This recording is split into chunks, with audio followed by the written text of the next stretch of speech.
parenting education coaching.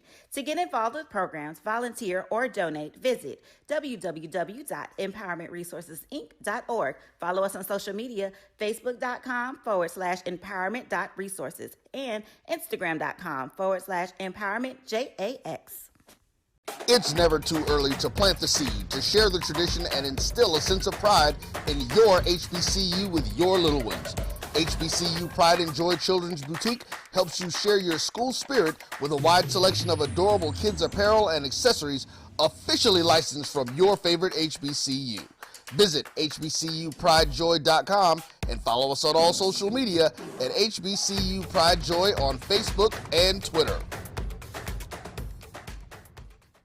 Are you hungry for authentic Caribbean food? Like jerk chicken, oxtail, red snapper, shrimp, tofu, and rasta pasta? Well, find your way over to Mango's Caribbean Restaurant, 180 Auburn Avenue, right next to Royal Peacock in downtown Atlanta. Them belly full, but we hungry. Mango's Caribbean Restaurant, open daily from 11 a.m. to 10 p.m. And on Friday and Saturday, we're open till 4 a.m. Come to Mango's and put some spice in your life. So we've got a good thing going.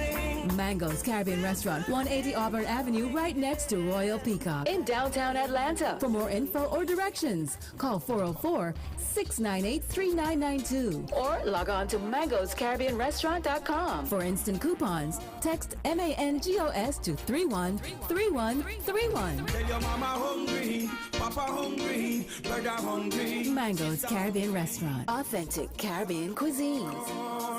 Open up the door, tell your mama hungry. Shop Velvet Online Women's Boutique to spice up your closet with trendy, unique looks. We have fashionable and chic looks at very affordable prices. Velvet Boutique offers free shipping all year long on all orders. Shop online at www.melvetboutique.com. That's www.melvetboutique.com. Like us on Facebook and follow us on Instagram. Shop Velvet Online Women's Boutique. Sugar Chateau Desserts is a specialty bakery located in the Charlotte, North Carolina metro area. We will create delicious and one-of-a-kind treats for any occasion. Sugar Chateau is currently shipping cakes in a jar, offering a variety of different flavors in a single-serve container that can help you celebrate in accordance with social distancing. Place your orders today by calling 803-526-7895 or visiting sugarchateaudesserts.com. Q Time is our classic Atlanta soul food restaurant located in the historic West End. Q Time Soul Food is a family business started by Fred and Christine Crenshaw. Come on in, relax, and sink your chops into our tantalizing, mouth-watering, distinctive soul food with a twist, the Q Time way. 1120 Ralph David Abernathy Boulevard, or call your order in at 404-758-2881. Do you miss your mama's cooking? Then come on down to Q Time, an Urban Passport member. For 200 years, Montgomery, Alabama has been making history by people who had the courage to stand up for change. Today, this riverfront city has been reborn, embracing the past and looking forward to the future. From the National Memorial for Peace and Justice to the stage of the Alabama Shakespeare Festival, this is where history was and is made. We are proud to call Montgomery home, and together, we can be the change. The Cuvée Group is a Florida-based marketing and training consulting firm. We help businesses communicate to their target audience and engage them in conversation. We also help to expand their audiences, which will ultimately result in growth for those organizations. In addition to being a certified constant contact specialist, my colleagues and I are also certified in John Maxwell Leadership Principles. We use these proven principles to conduct workshops, training, and private coaching sessions for individuals and companies looking to take things to the next level. Contact us to schedule a free consultation. Issues today, don't delay, call Cuvée. Since 2002, Empowerment Resources, Inc., a nonprofit organization, has empowered more than 1,500 youth and adults in Duval and surrounding counties. Through its programs, Journey into Womanhood, Girls Mentoring, Life Skills for Teens, and parenting education coaching. To get involved with programs, volunteer, or donate, visit www.empowermentresourcesinc.org. Follow us on social media, facebook.com/empowerment.resources and instagram.com/empowermentJAX. It's never too early to plant the seed, to share the tradition, and instill a sense of pride in your HBCU with your little ones. HBCU Pride and Joy Children's Boutique helps you share your school spirit with a wide selection of adorable kids' apparel and accessories officially licensed from your favorite HBCU. Visit hbcupridejoy.com and follow us on all social media at HBCU Pride Joy on Facebook and Twitter. Are you hungry for authentic Caribbean food like jerk chicken, oxtail, red snapper, shrimp, tofu, and rasta pasta? Well, find your way over to Mango's Caribbean Restaurant, 180 Auburn Avenue, right next to Royal Peacock in downtown Atlanta. Them belly full, but we hungry. Mango's Caribbean Restaurant, open daily from 11 a.m. to 10 p.m. And on Friday and Saturday, we're open till 4 a.m. Come to Mango's and put some spice in your life. So we've got a good thing going. Mango's Caribbean Restaurant, 180 Auburn Avenue, right next to Royal Peacock in downtown Atlanta. For more info or directions, call 404-698-3992 or log on to mangoscaribbeanrestaurant.com. For instant coupons, text MANGOS to 313131. Tell your mama hungry, papa hungry, brother hungry. Mango's Caribbean Restaurant, authentic Caribbean cuisines. Open up the door, tell your mama hungry. Shop Velvet Online Women's Boutique to spice up your closet with trendy, unique looks. We have fashionable and chic looks at very affordable prices. Velvet Boutique offers free shipping all year long on all orders. Shop online at www.melvetboutique.com. That's www.melvetboutique.com. Like us on Facebook and follow us on Instagram. Shop Velvet Online Women's Boutique. Sugar Chateau Desserts is a specialty bakery located in the Charlotte, North Carolina metro area.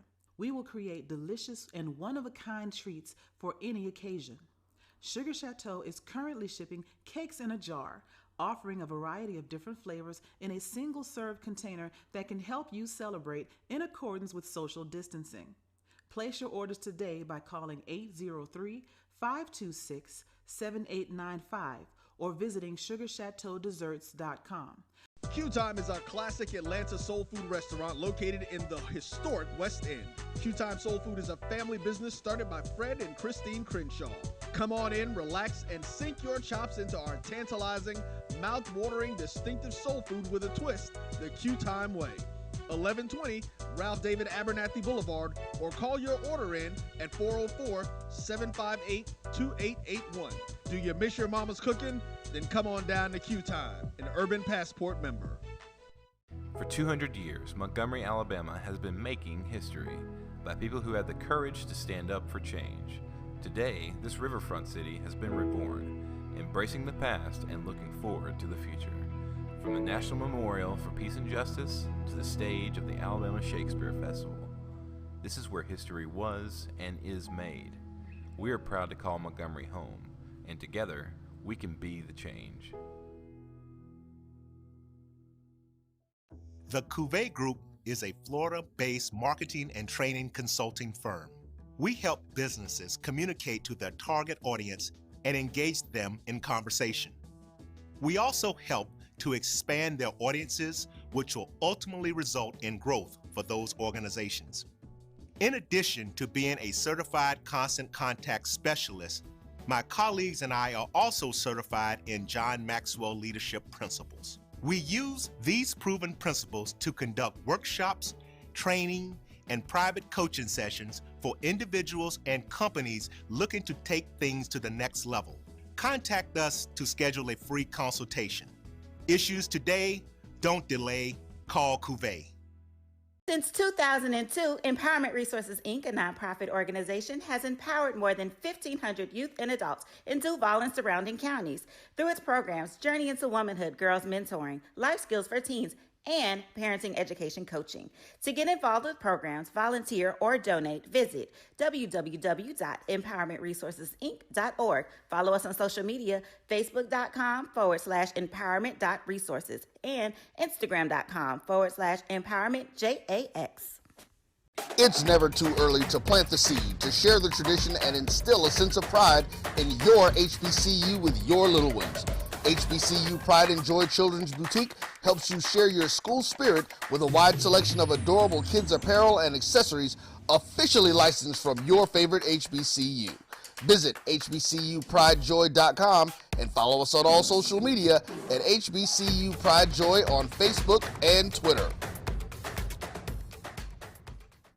Are you hungry for authentic Caribbean food like jerk chicken, oxtail, red snapper, shrimp, tofu, and rasta pasta? Well, find your way over to Mango's Caribbean Restaurant, 180 Auburn Avenue, right next to Royal Peacock in downtown Atlanta. Them belly full, but we hungry. Mango's Caribbean Restaurant, open daily from 11 a.m. to 10 p.m. And on Friday and Saturday, we're open till 4 a.m. Come to Mango's and put some spice in your life. So we've got a good thing going.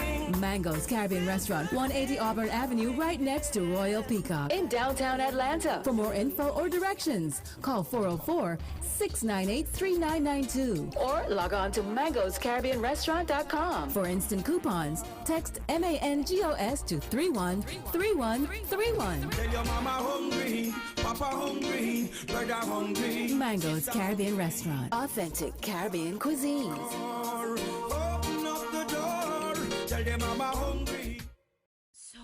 Shop Velvet Online Women's Boutique to spice up your closet with trendy, unique looks. We have fashionable and chic looks at very affordable prices. Velvet Boutique offers free shipping all year long on all orders. Shop online at www.melvetboutique.com. That's www.melvetboutique.com. Like us on Facebook and follow us on Instagram. Shop Velvet Online Women's Boutique. Sugar Chateau Desserts is a specialty bakery located in the Charlotte, North Carolina metro area.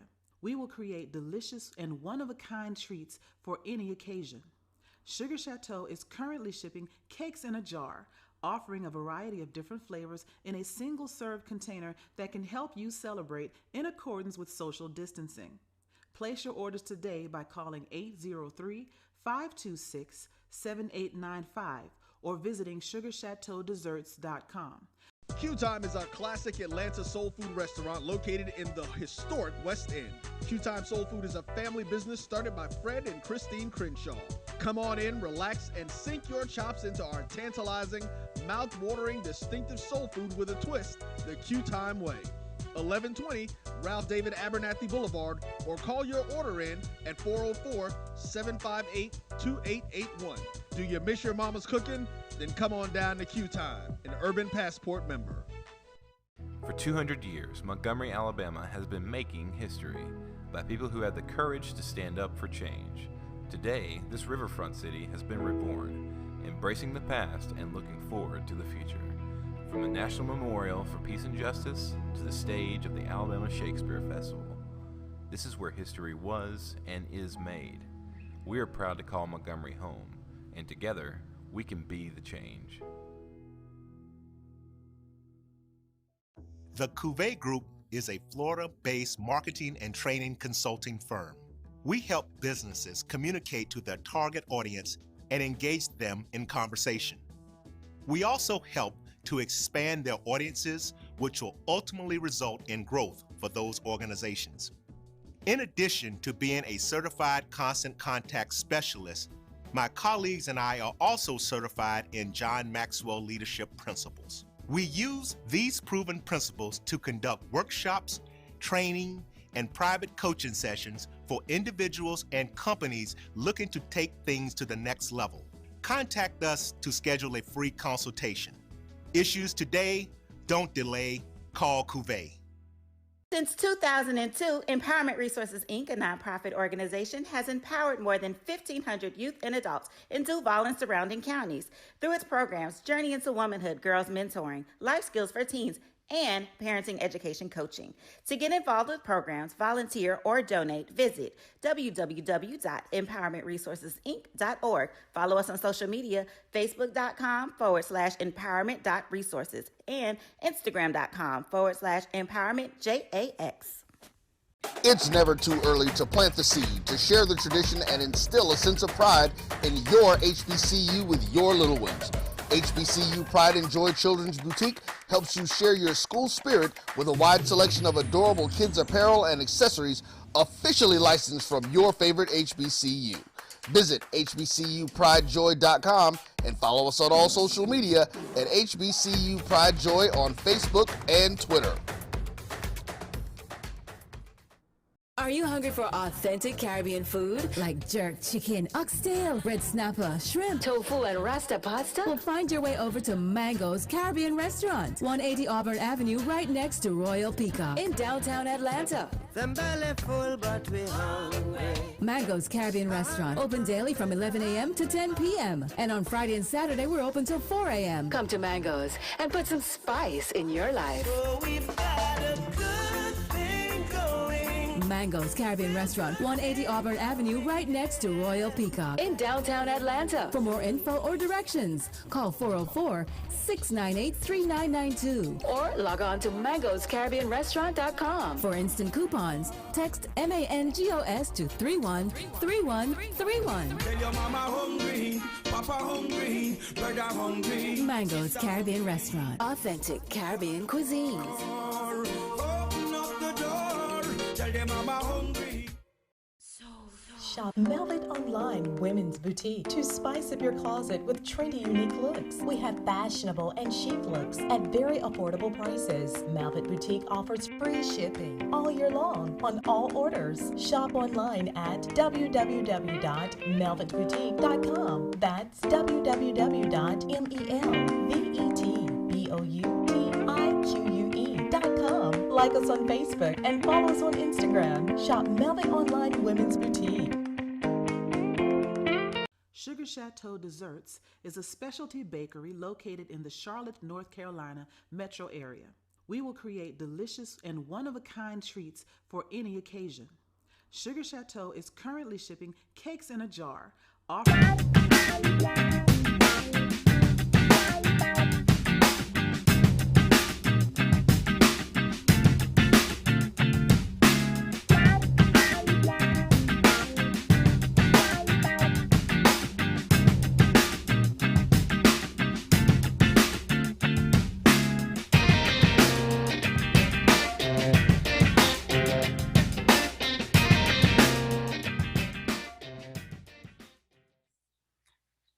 What's up? What's up? What's up?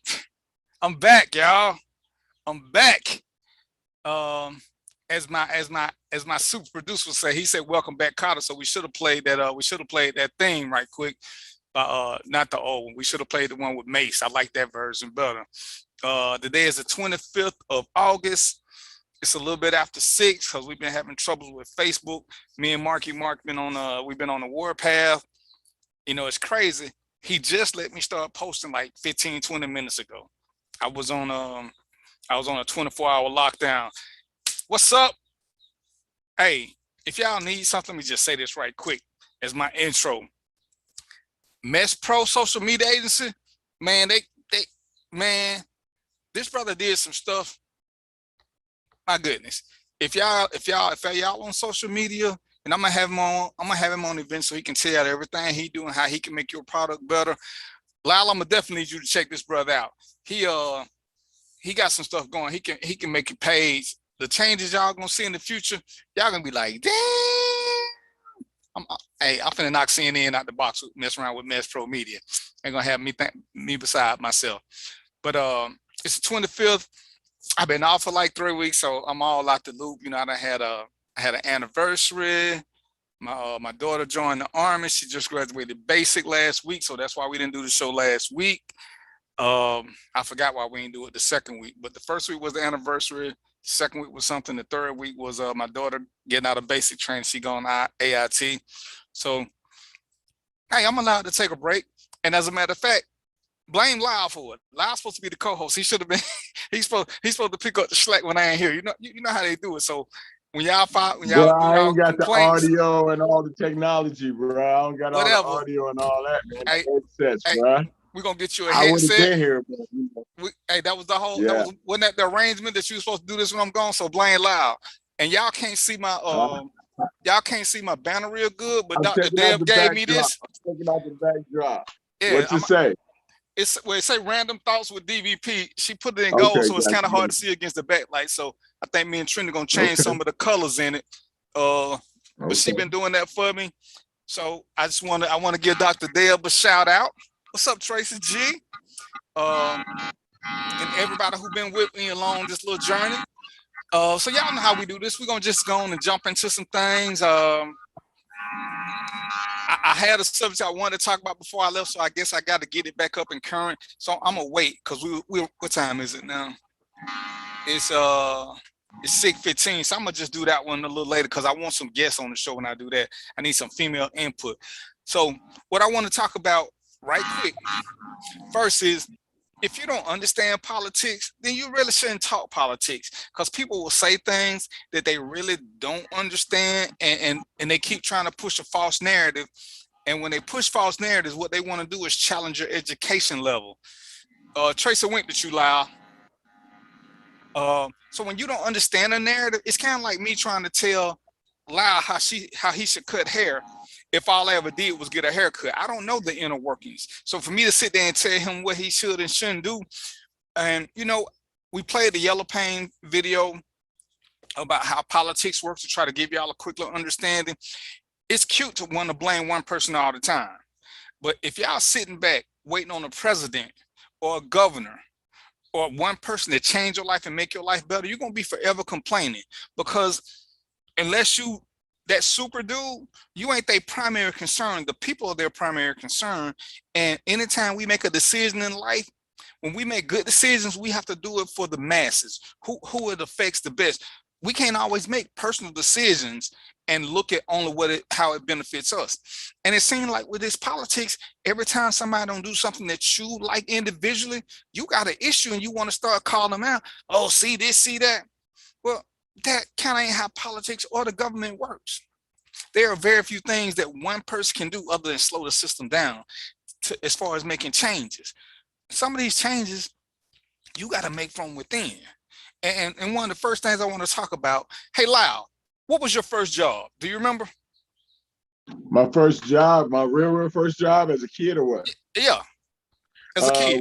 Was a summer job, working a summer program that was sponsored by the I would say by the city, and which is local government. What was it was a program. What was your first job as like an 18-year-old when you graduated from high school?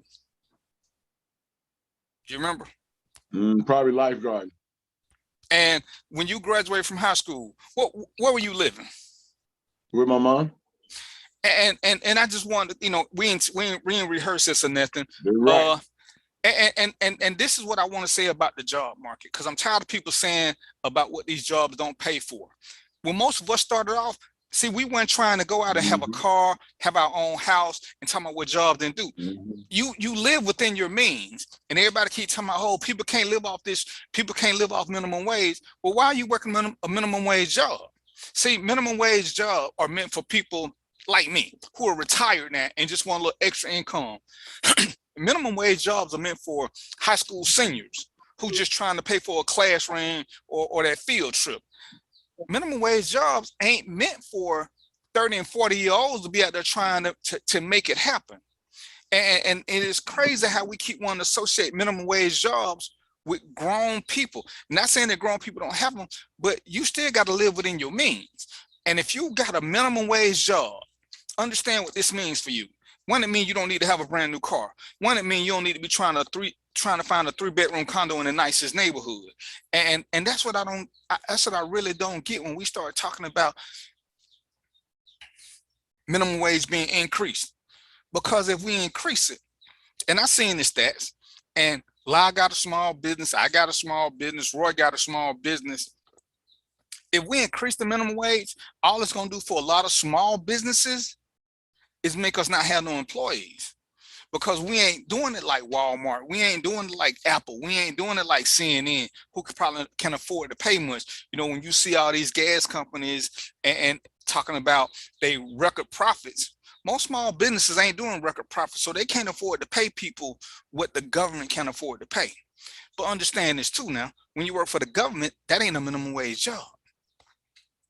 But guess what? Lyle said his first job was with the city government, which is, you know, you moving in the right direction. But when you start off, especially doing what they doing, it's slightly above minimum wage. It ain't nothing for you to go off and get a brand new car or move into a downtown condo. You still got to live within your means, and it seems like that's what we don't want to do. Did you have something to say there, sir? Yeah, I'm about to say my first job. It wasn't government. It was a government program. I wish I was working for the government. Okay. No, it was a damn city work job, summer job program. I made $3.35 an hour. And probably when I got to lifeguard as an 18, 19-year-old out of high school, shit, it's probably, I can't even say 8, probably 5, 6, something like that at that point. Right. Secondly, just to add to your point, when you talk about these jobs, you know, and I get to my question today, it's our age, not our age, but the age that these kids are doing it, 18, 19-year-old thinking they're grown first. Because me, I don't consider somebody grown just because they passed their 18th birthday, right? Because being grown requires responsibility and a whole bunch of other things, right? Can they go out and live on their own at 18? A lot of people do and leave their mama's house. It ain't so successful in the first couple of years, and I'm sure a lot of people will admit, but they did it, okay? But that's not ideal. So my first thing is, or just really this point, they need more freaking education. You won't be looking for a minimum wage a job all the time. When you don't think the high school is your end-all education, then you won't have to go for a minimum wage job. You can get more into your career or whatever that is that you thought you might want to do. Because that's just crazy. Your boy, oh. Who that on there? Oh, is this Al Iron? Or is this okay? I thought he was your people. He was like you was out in these streets at 18. And yeah, when my first job, I was a shoe salesman. I made $3.35 an hour. I lived at home. Then I went and joined the military. So my first real job, my first real career was in the military, where they pay you this. But guess what? Even then, they weren't paying enough when you get in to go out and get your own apartment by yourself. Most people in the military who get an apartment, they get a roommate. And it's just about living within your means. Everybody want to get something and they want to move straight to the top.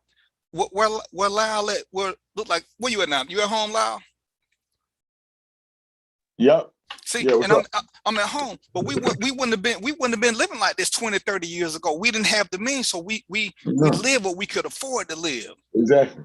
We stayed where we could afford to stay. We ate what we could afford to eat. We weren't going out trying to big ball and do things for everybody else. And what up, Travis? And do all this other crazy stuff. You know, I'm seeing all these kids. The mindset is different now. Right. But even with it ain't even the kids so much. Sometimes it's these grown people who complaining, but they ain't putting in the work. You want to get a Charger. You want to live in Buckhead.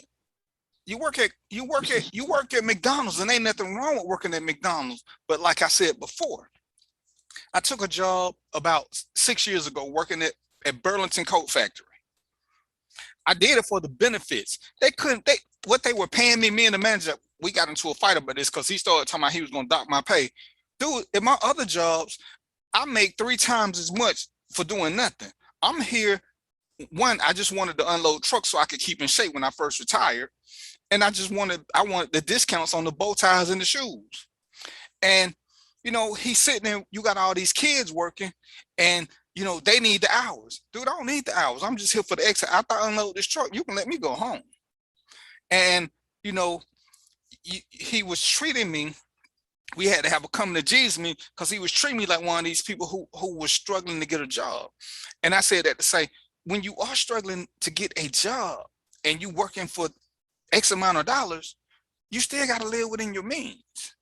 And that's so important that most of us don't do it, and we get so stressed out about it.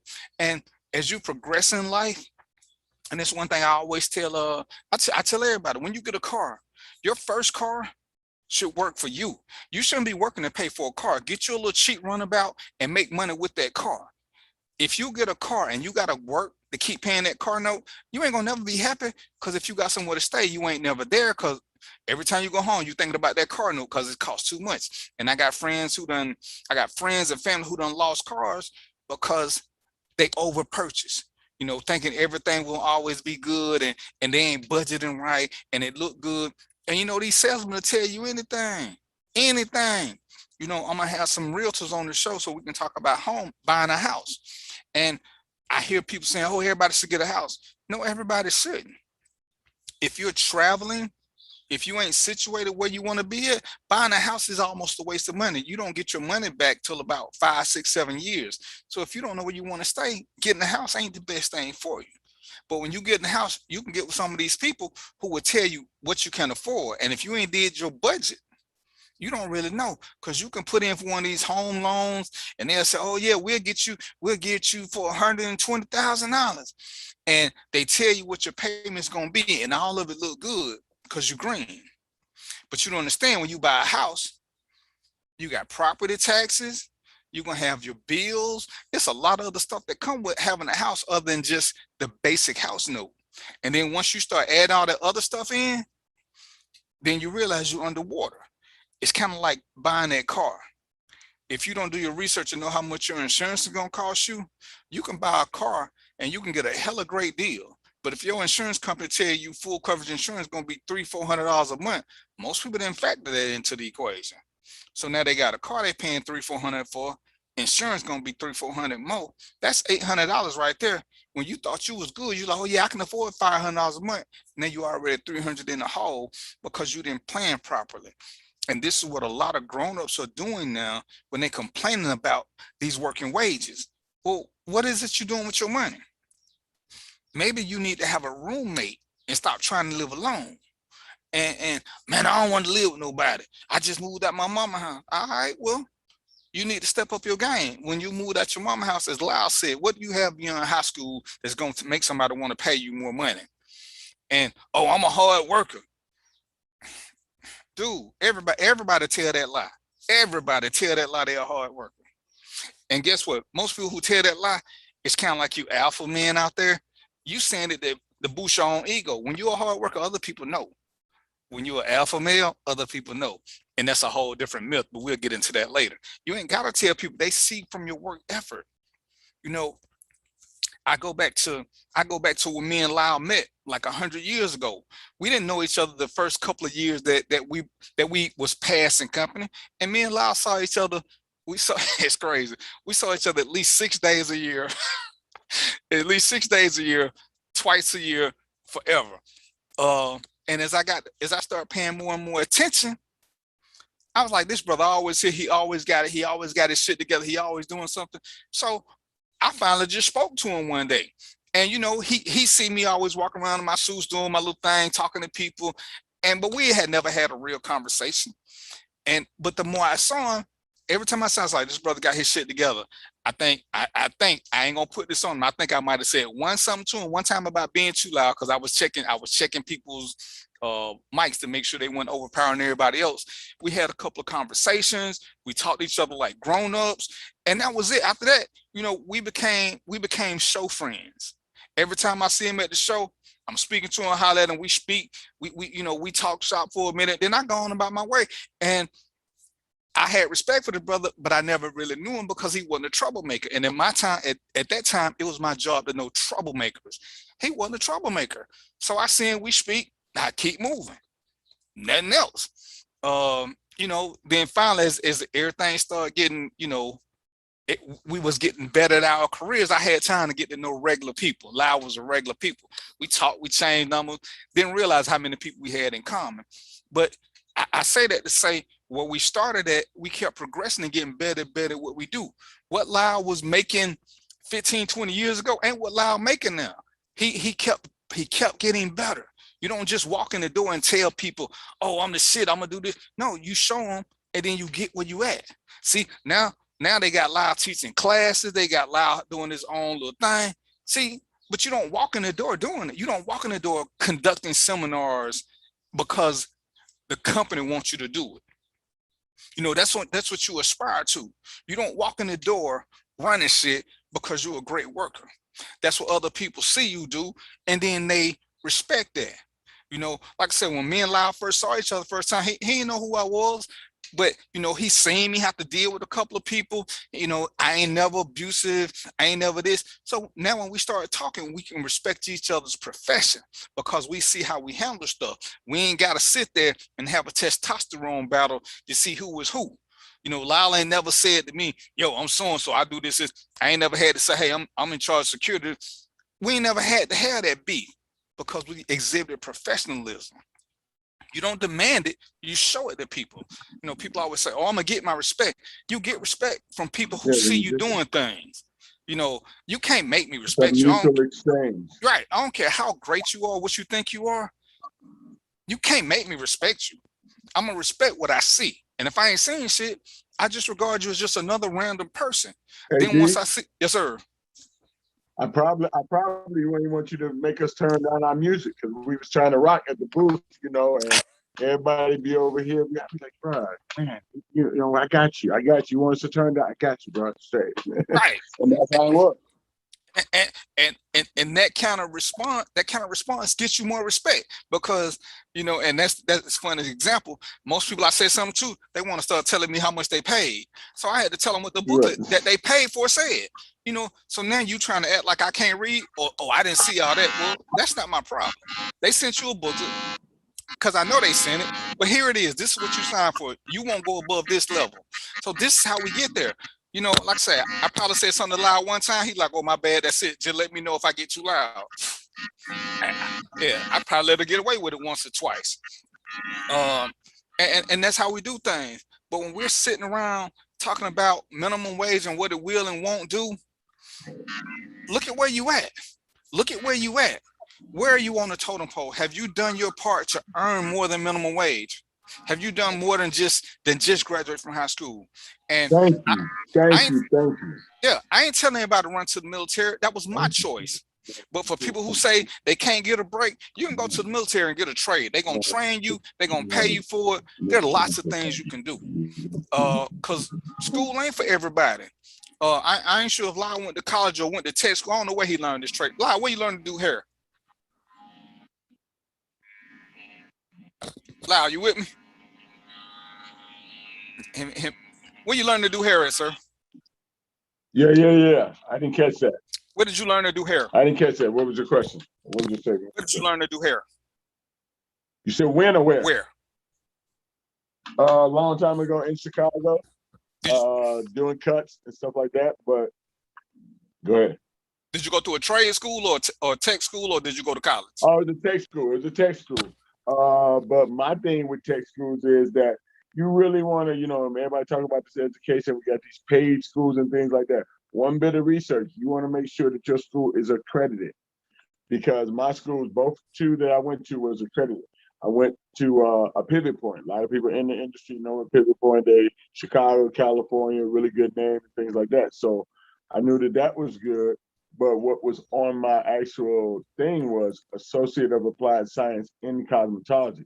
It wasn't just some certificate or some diploma. Somebody said, oh, you completed this or whatever. You know, I went to real courses, had to take real stuff. And so the education I have, you know, I'm proud of. I also got an electronics degree, 2-year degree, associates. Now, kids out there, you always go that extra year to get that bachelor's now. And that's the thing, is you gotta put in the work. I used to love that little show. And you ever seen that? It's a tall little white woman who do shows with the hair shops, Tabitha, the salon makeovers and stuff. I used to love how she would go in there, and ask people about how what were they doing for. But what are you doing for continued education to up your skill? You know, you just sitting back resting on your laurel? Because I know a lot of people that cut hair, and you know, it's fine. You know, you start off doing it in the kitchen with your homeboys, but your homeboys don't pay good. You know, you getting and you're not really getting a lot of credit for it. So you got to do something to make another person want to hire you, so that you can charge prices where you can afford a living. And this is where we don't want to put the work in. We want to keep talking about how, oh, I'm a hard worker, I'm a fast learner, and all that's cute. But what are you certified to do?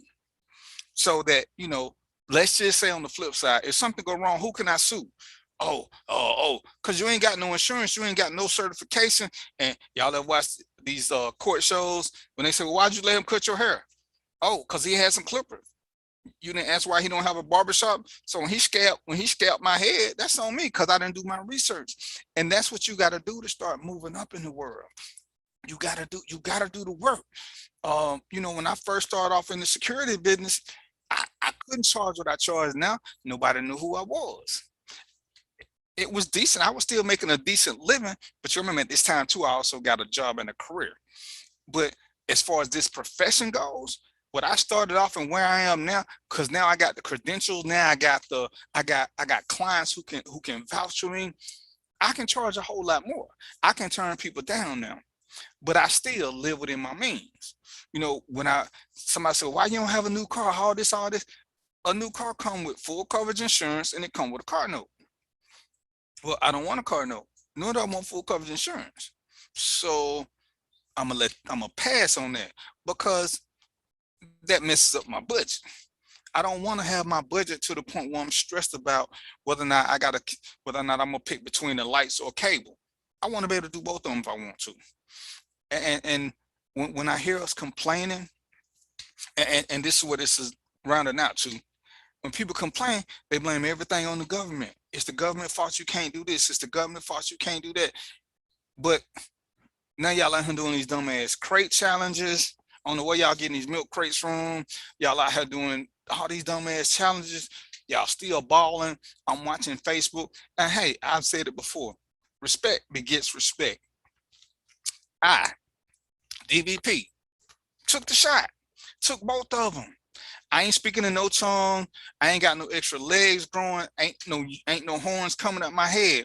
And I'm gonna just use Lyle for a minute. If Lyle ain't took the shot, that is fine with me. I just want Lyle to be honest with it and don't try to invade my space. I don't care if you took the shot. My issue with people who will or won't take it is you lying to get in places where they're saying you got to be vaccinated now. Because now I want to be able to make a choice. Because everybody says, oh, they regulating this, they regulating that. Well, I'm old enough to remember, and Lyle old enough too.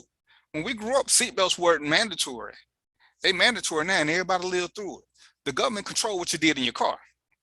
It was for your safety. They didn't get nothing out of it. And we get so caught up into this whole thing of everybody wanting to tell us what to do. And, oh, it ain't nobody's business. It ain't nobody's business. Well, I just want to know how y'all feel about AIDS.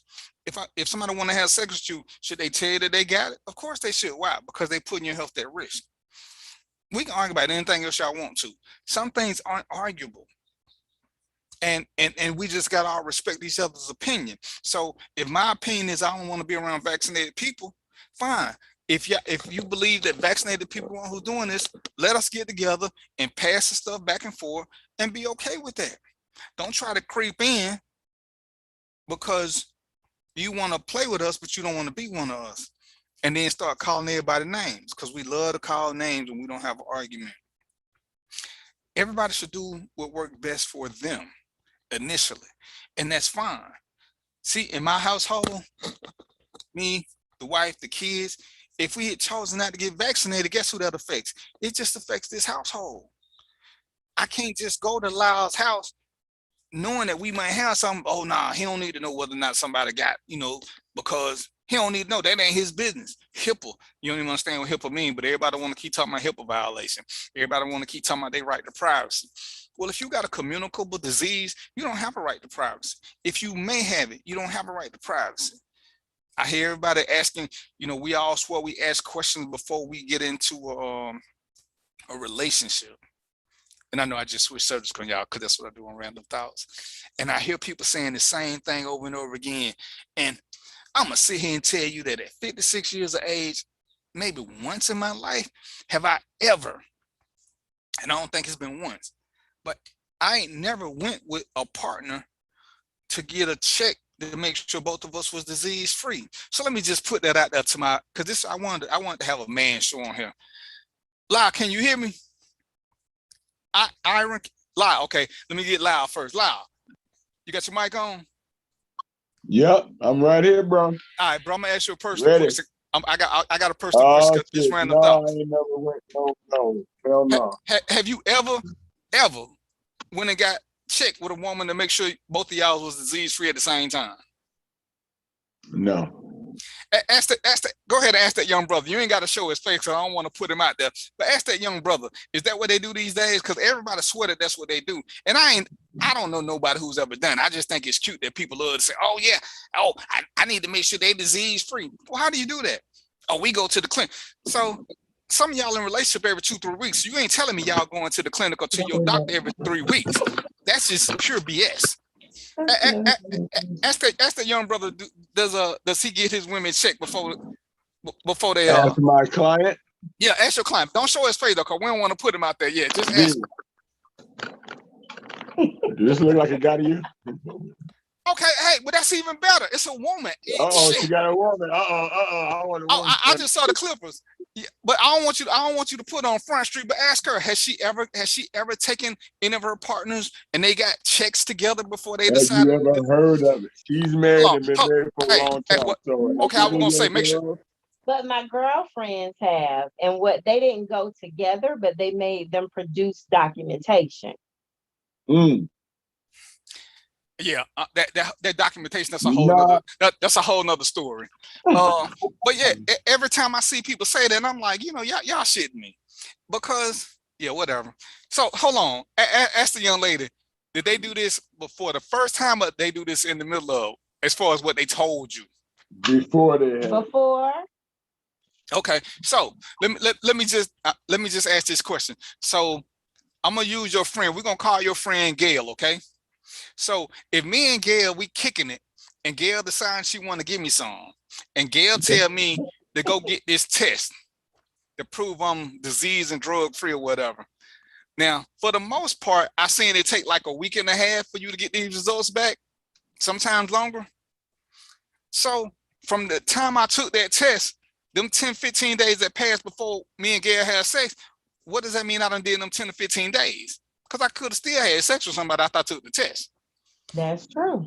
So, I mean, that's why I hate that, because, it don't mean, it really means nothing to get that paperwork, because like I say, I can take the test. I can take the test today. I think you can get the results quicker. Okay, you ain't gonna get them back same day. No, I know. Okay, so if I take the test on the 25th and have sex right after the test and get my results back on the 27th, then Gail still SOL because I done had sex with somebody, so she going on some outdated results. And that's why I ain't never understood asking for this, because how do you know they ain't had sex between the time they took the test and the time you getting some? And I hear what people saying, it's just a false sense of security that we love to buy into. Let's see. I use NCIC. Travis, NCIC does not work for sexual partners, players. Stop playing. Travis checking to see if they criminals. Ain't nothing wrong. Ain't nothing wrong with having a criminal for a woman, Travis. You know what I'm saying? Sometimes they walk on the wild side is everything. What's up, Ernest Moore from Future Jensen Court? And there's nothing wrong with vetting. And vetting is what I'm getting, because most time vetting is what we do. We get a vibe off the people, which sometimes is a bad thing. But most time before we have sex with a person, we've already determined a level of safety and security. Because I'm gonna say this, and I'm gonna let us take a break and get to another subject. I'm watching all y'all who swear y'all into safe sex, and I'm also watching all y'all who having babies and ain't married. Because see, I see your post. Oh, I'm not doing this, and the next man I do this with, that's gonna be my husband. What up, E? But then you got a baby, and you ain't married.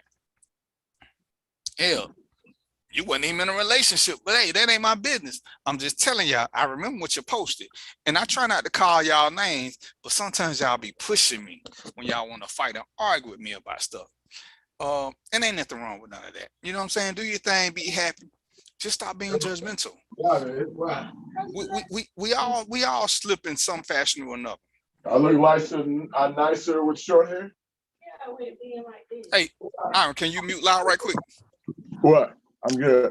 Okay, there you go. But yeah, so we vet people, and we use our instincts, because even when we start off and we having protected sex, how long does that actually last? before we cross that line. And it's about trusting yourself. And some of us, we know the last person we should trust is us, because we notorious for making bad decisions. But we'll blame somebody else for that too. Oh, well, they told me that. Well, at some point you got to do your own little research. See, before I ever said something aloud as a hairdresser, I watched everything he did. Once I saw him and how he was treating his client, then I could have a conversation with him about hair, about locks, about, what kind of stuff. But see, when I see my barber and he got a bald head, see, I don't know nothing about him. I can look to see what his scalp look like. But do you want a barber whose hair is all scruffy and stuff? It's certain things you look for in people. And when we're picking partners, it's certain things that we look for. And sometimes we let our eyes deceive us as we'll let a piece of paper deceive us. Because do your hair grow, but you're trying to make my hair grow. Right? Right. Or you got yeah, but you got patch and nappy hair, but you're trying to tell me what kind of conditioner I should use. No, player. Right.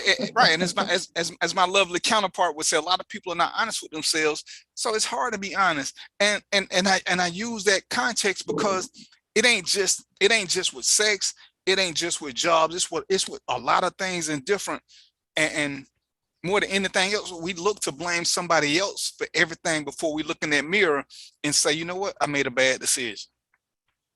Ain't nothing wrong with nappy, player. If that's what you like. I think Ice Cube made a song about the happy nappy, but I'm sure you probably talking about something else. We're gonna keep the show PG for right now. I don't like nappy nothing. You know what I'm saying? and hey, you don't heard you loud spoke. I don't like nappy nothing. You know what I'm saying? He won't naturally soft curly. I ain't finna get into that. But at what point do we start taking some accountability and stop blaming everybody else for every bad decision that we made? Whether it was a bad decision through ignorance or through just laziness. It ain't Biden's fault that shit is happening with us.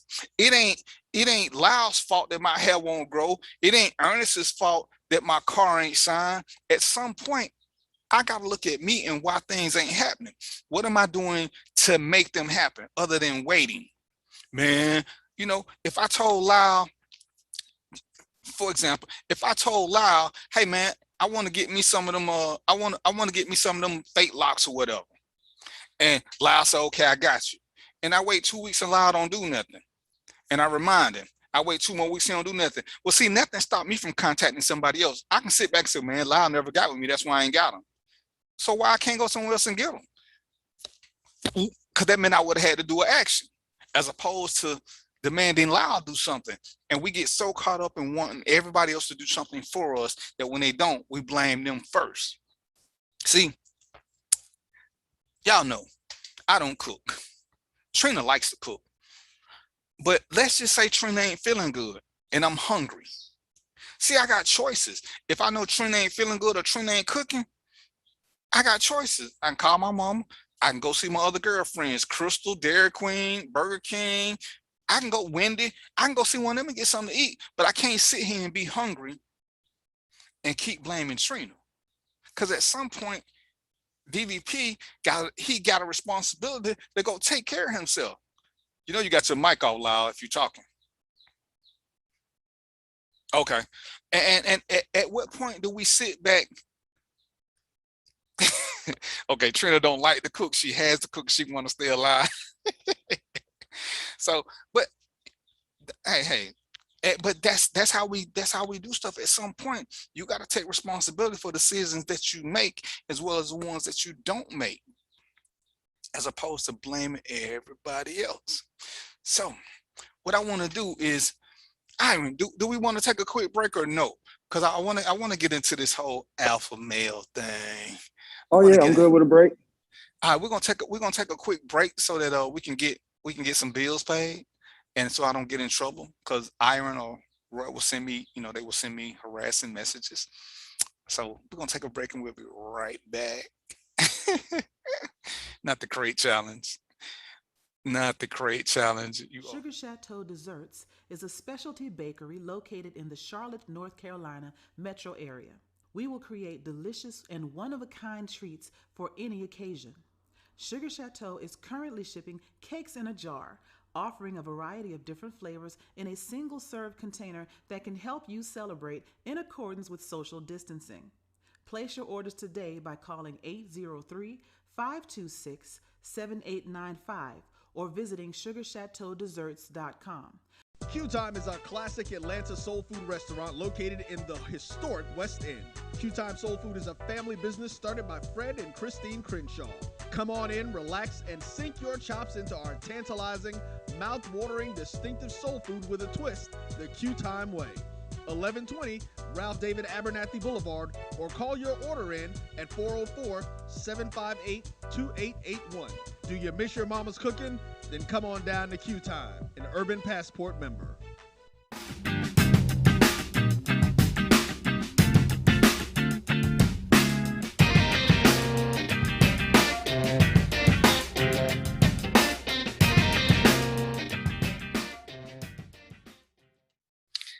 All right, we back. So, you know, I was on Facebook punishment, and I'm sure it's because of a conversation I was having with this gentleman, and I use the term loosely because Ernest is still on the page. Ernest, I got a question for you in a minute. So, you know, fellas,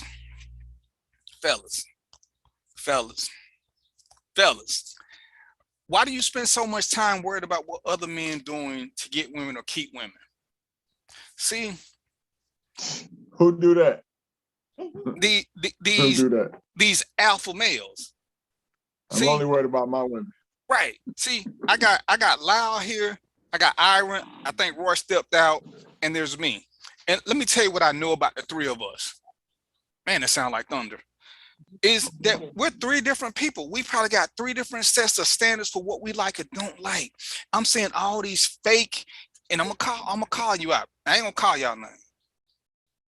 Do y'all hear that thunder? And I hear all, you know, these alpha males want to say, you know, they want to call every man a simp or a beta because they don't do what they do. Well, I'm gonna just say this, because I ain't never felt the need to call myself an alpha male, because I truly ain't understood the theory. But if you feel the need to keep telling people what type of person you are, then one, you full of shit, because people will judge you based on your character and what they see. Good Lord. Yeah, we got some thunder and lightning over here. So what we gonna do is because I don't play with thunder and lightning. All right, are we cool with go ahead and we're gonna go on and wrap this up and just come back next week? Hey man, that's cool with me. Yeah, and Lyle, you there? You want to continue? Yeah, because the weather getting bad over here, so I'm finna power myself down. Really? Okay, yeah. That weather getting bad, I understand. Because it hasn't started over here yet, but it's coming this way. My client who's leaving, she said it was a little rain and she was coming. So whatever y'all want to do, but I'm here, man. I'm here. Yeah, what? Iron, can you let Lyle do the rest of the show? I can. All right, well, yeah, I'm gonna go ahead and power down and y'all do y'all thing. But Lyle. Whoa. I got no Facebook connection or none of that. I don't think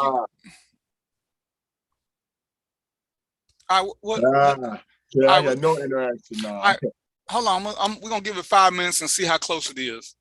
Trina, let me know. Yeah, because I don't mess around with this. But yeah, with these, it's almost 7, so it'll be a 1-hour show this time. Yeah, with these pseudo alpha males wanting to tell guys what they should or shouldn't do. Everything works different for everybody. Some guys like women with drama. Some guys don't. You can't sit there and say what a real man gonna do, because Lila's a real man. Iron is a real man. All real men don't like the same things. All real men don't exhibit the same tendencies. And I'm so confused by all these guys who want to tell women, oh, that's why you single. That's why this. Bro, you single too. So why you single if you got all the answers? But you know, you got all these dumbass suggestions. Oh, a real man ain't gonna do this. So, bro, you can't get no woman to submit to you. Oh, a beta male lead with money because that's all he got. Dude, did somebody with money take your girl? Let me just tell you the real. Most women that I know like security. Whether we want to admit it or not, security comes in the form of money. When she ain't got to worry about where she gonna live tomorrow, if the light's gonna be on, if she gonna have a place or whatever, that's a money issue. So if you got some, Because women looking at that, whether they admit it or not, if they consider you for a long-term partner, what's your issue, dude? Why do you feel the need? Oh, I'm an alpha, I ain't got to do this. But you don't want somebody saying that. Because women like, most women, lots of women like men who are leaders, not all.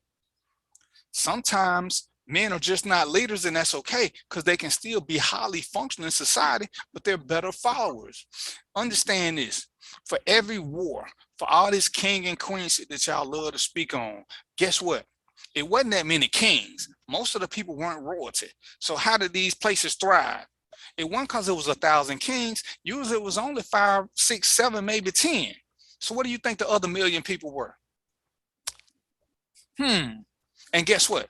They led successful lives. They were soldiers. They were regular people. They were workers. They were blacksmiths. They were seamstresses. They was everything else. But we all want to be kings, not knowing what it takes to be a king, and we get upset. That's why I was like, I'm cool with not being a king. I'm a soldier. I like that. I want to take care of mine. You know, I'm going to take care of my circle. Hell, truth be told, I will take care of things that are not in my circle. But we ask for all these things and we want to judge everybody who ain't something else. You know, like I said, and I can use Lyle because I know him. But let's just say Lyle ain't the fighting type. That don't make him less of a man because he wants to negotiate. That's just that's what he's doing. Martin Luther King was a negotiator. Malcolm X want to shoot people. But you can't find no instances where Malcolm fought nobody. Can anybody tell me who Malcolm slapped? Can anybody tell me who Malcolm shot? But we say these things like it means something. We say this like it means something because we don't know, and we're so in love with titles. We're so in love with this hint of a lady made a post about, you know, women are taught to believe in fairy tales. Men are too. Because men don't want to be a regular guy. Men don't want to be Al Bundy. But hell, some of y'all ain't old enough to remember Al Bundy. But Al Bundy was married for 1,000 years. And he was nobody special. Oh, I'm a king. Well, what are you running? Who are you protecting? What are you doing?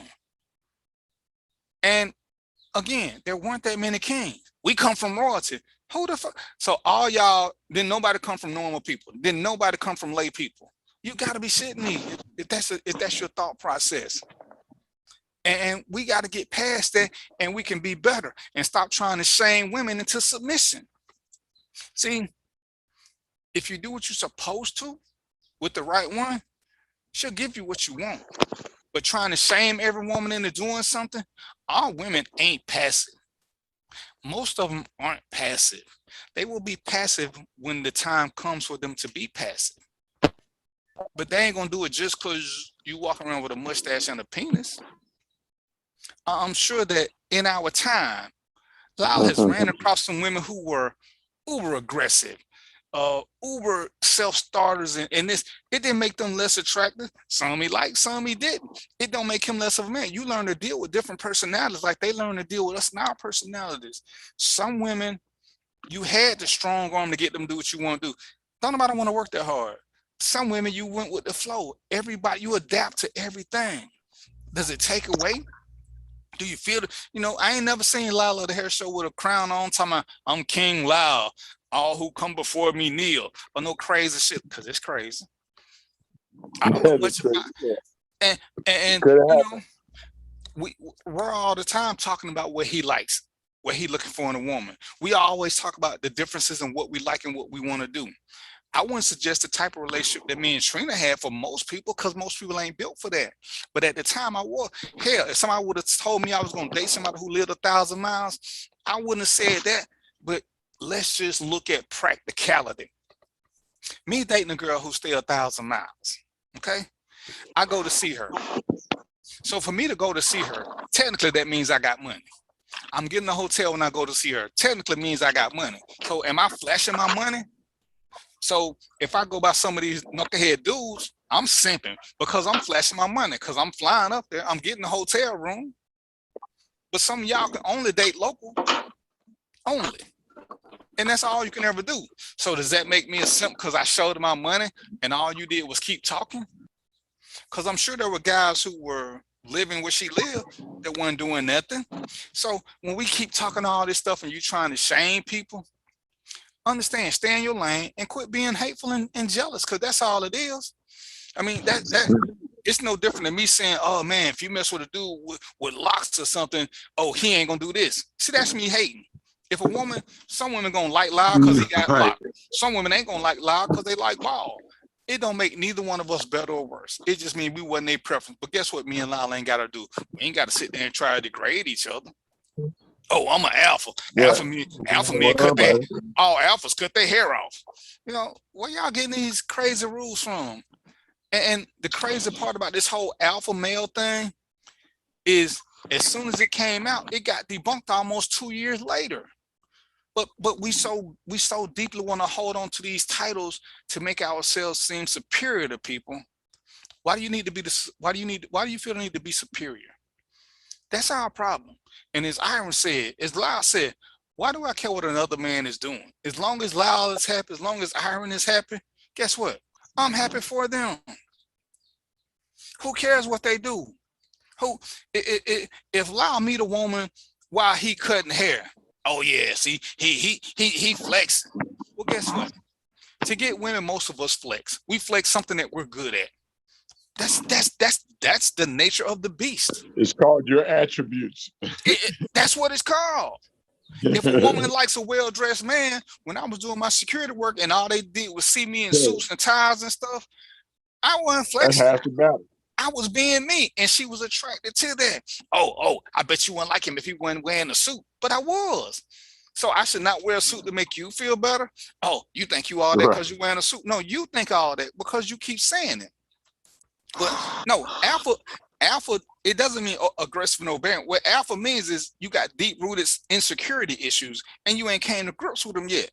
Because everybody got something that we like or don't like. You know what I'm saying? I would love to have hair like Lyle, but I ain't. So guess what? I'm past that. But I ain't finna sit there because a woman who looks at both of us and she gravitate toward him. I'm looking at things and pick, oh, she only doing this. Or if he was bald, I bet he wouldn't get a woman. And that's what it seems like alphas do. They try to degrade everybody, to bring them down to their shitty level because they shitty people. And I'm talking about y'all self-proclaimed alphas. D, I can hook you up with locks though. Oh, for real? Can they be silver like to match my beard? I can hook you up. Don't play with me. For real. I want. Hey, for real. I watched it today, and it would look good. Hey, Trina, can Lyle hook me up with some silver locks? You won't be able to tell, bro. Whichever one you want, you get some waves on top. Well, I was gonna say you could have the faded, but you can't have the faded on the side. So you need a whole unit.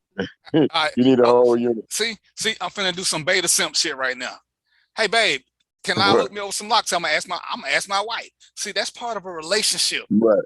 It ain't simping, it ain't baiting, it's called getting along. Alpha seeing the misunderstanding. Right. They just think when they walk into a room, everybody gonna bow down to them. And let me just say this based on my interpretation of alpha. Alphas will do what it takes to get to make the job happen. If a bunch of alphas in the room together, they not finna fight about who in charge. If they see somebody is leading and know what they doing, guess what? They're gonna fall into play and do what they do. Because some of the best soldiers were alphas. But guess who the soldiers work for? They work for the king. Just like when you watch 300. Was it 300? No, Gladiator. Russell Crowe was an alpha. But guess what? He answered to somebody else. He bowed down to the king because he understood his position. But when the king wasn't there, he did what he had to do. But, you know, in this crazy mixed up world of I gotta be better than you, I gotta make women bow down to me, and I gotta force them to do stuff because I don't have what it takes to get them to do it on their own. So I'm gonna tell them they're supposed to bow down to me. A woman's job is this, a woman's job is that. Young fellas, this is why y'all so mad with us old people. Because trust and believe. There's lots of things I run. Lots. But guess what? You on the Ira. There are times when, what did I just do when Lyle started talking about the lock? I asked my wife, because I want happiness in this household. I don't need me, oh, I'm gonna do it and she gonna just accept it. See, that's why y'all single fellas, and it's so funny you always try to tell women why they single. you know, I'm watching Trina argue with somebody, and the first thing he said, "Oh, that's why you single." And it's like Trina's like, why that make you think? Oh, cause your mentality, ain't no man gonna never want you. And this is after we married now. So I'm just, you know, dude, your cognitive skills ain't what they need to be. If you paid to be a mind reader or a fortune teller, get your money back. You know, so you know, Trina humor him. Trina showed the picture of the ring to me. Oh, they ain't even your ring. But you sitting around, I said, Trina, he just want to know what your status is so he can come in your inbox. But you so worried about what everybody else doing. Take care of yours. He's just tripping. Because what worked for Lyle may not work for me. What worked for Iron may not work for either one of us. But guess what? It don't mean nothing in the grand scheme. But we just love to keep wanting to bring other people down to our level when we want to be the self-proclaimed alpha. Or, you know, the one guy I was arguing with, he called himself an emperor. Dude, you on Facebook arguing with women. Don't no emperor argue with people. Kings don't argue with people. You let people say their piece and you move on. And one of the posts was about being an adult and about being smart. When you're smart and you're woke, guess what you can do? You can listen to other people who have an opinion that's way different than yours and keep moving. You don't have to debate with them. If Lyle think Tesla's a better car than Honda, I don't have to sit there and argue with him or try to degrade him. That's his perception. He can have it, and I can go do mine. See, that's part of being a grown man. That's part of being an adult. Letting people have their views, letting people have their opinions, and you just keep moving. Everything in a debate or argument. And we love to get into that part. And the best way to tell when you're winning is when they start trying to shame you or get in the name calling. Because what's the purpose of calling me names? Because, oh, see, yeah, I bet you pay for this. I bet you pay for that. I bet I don't. But, you know, if that's what your philosophy is, I can see why you're single. You don't know how to read people. But what I bet you are is I bet you're lonely. I'm watching you. Watching you argue with women about why they're lonely. Everybody say, you know, women ain't getting married these days. A lot of guys ain't married. And you know why a lot of guys ain't married? A lot of guys ain't married because don't nobody want them either. Oh, I got this, I got that. I met plenty of women who had jobs. I met plenty of women who had a lot of shit going for them, but they sucked as people. A lot of you guys, y'all suck as people. All you want to do is, y'all need puppies. You need somebody that you can just boss around and do whatever you say. Because see, puppies, the only ones who got unconditional love. No matter what you do to a puppy, they're going to come back in 3 minutes. No matter what you can beat your puppy, you can not feed your puppy. But guess what? Your puppy going to come back. But guess what I found out? Even puppies got limits. Even puppies got limits. That's why sometimes they turn around and bite you. Because they tired of your shit. You know, guys want women to stay with them through the struggle. What struggle? You ain't got no job. You ain't trying to get no job. You ain't shit. But you're a king. You're an emperor. You want her to submit to your brokenness, and you don't want to negotiate at all.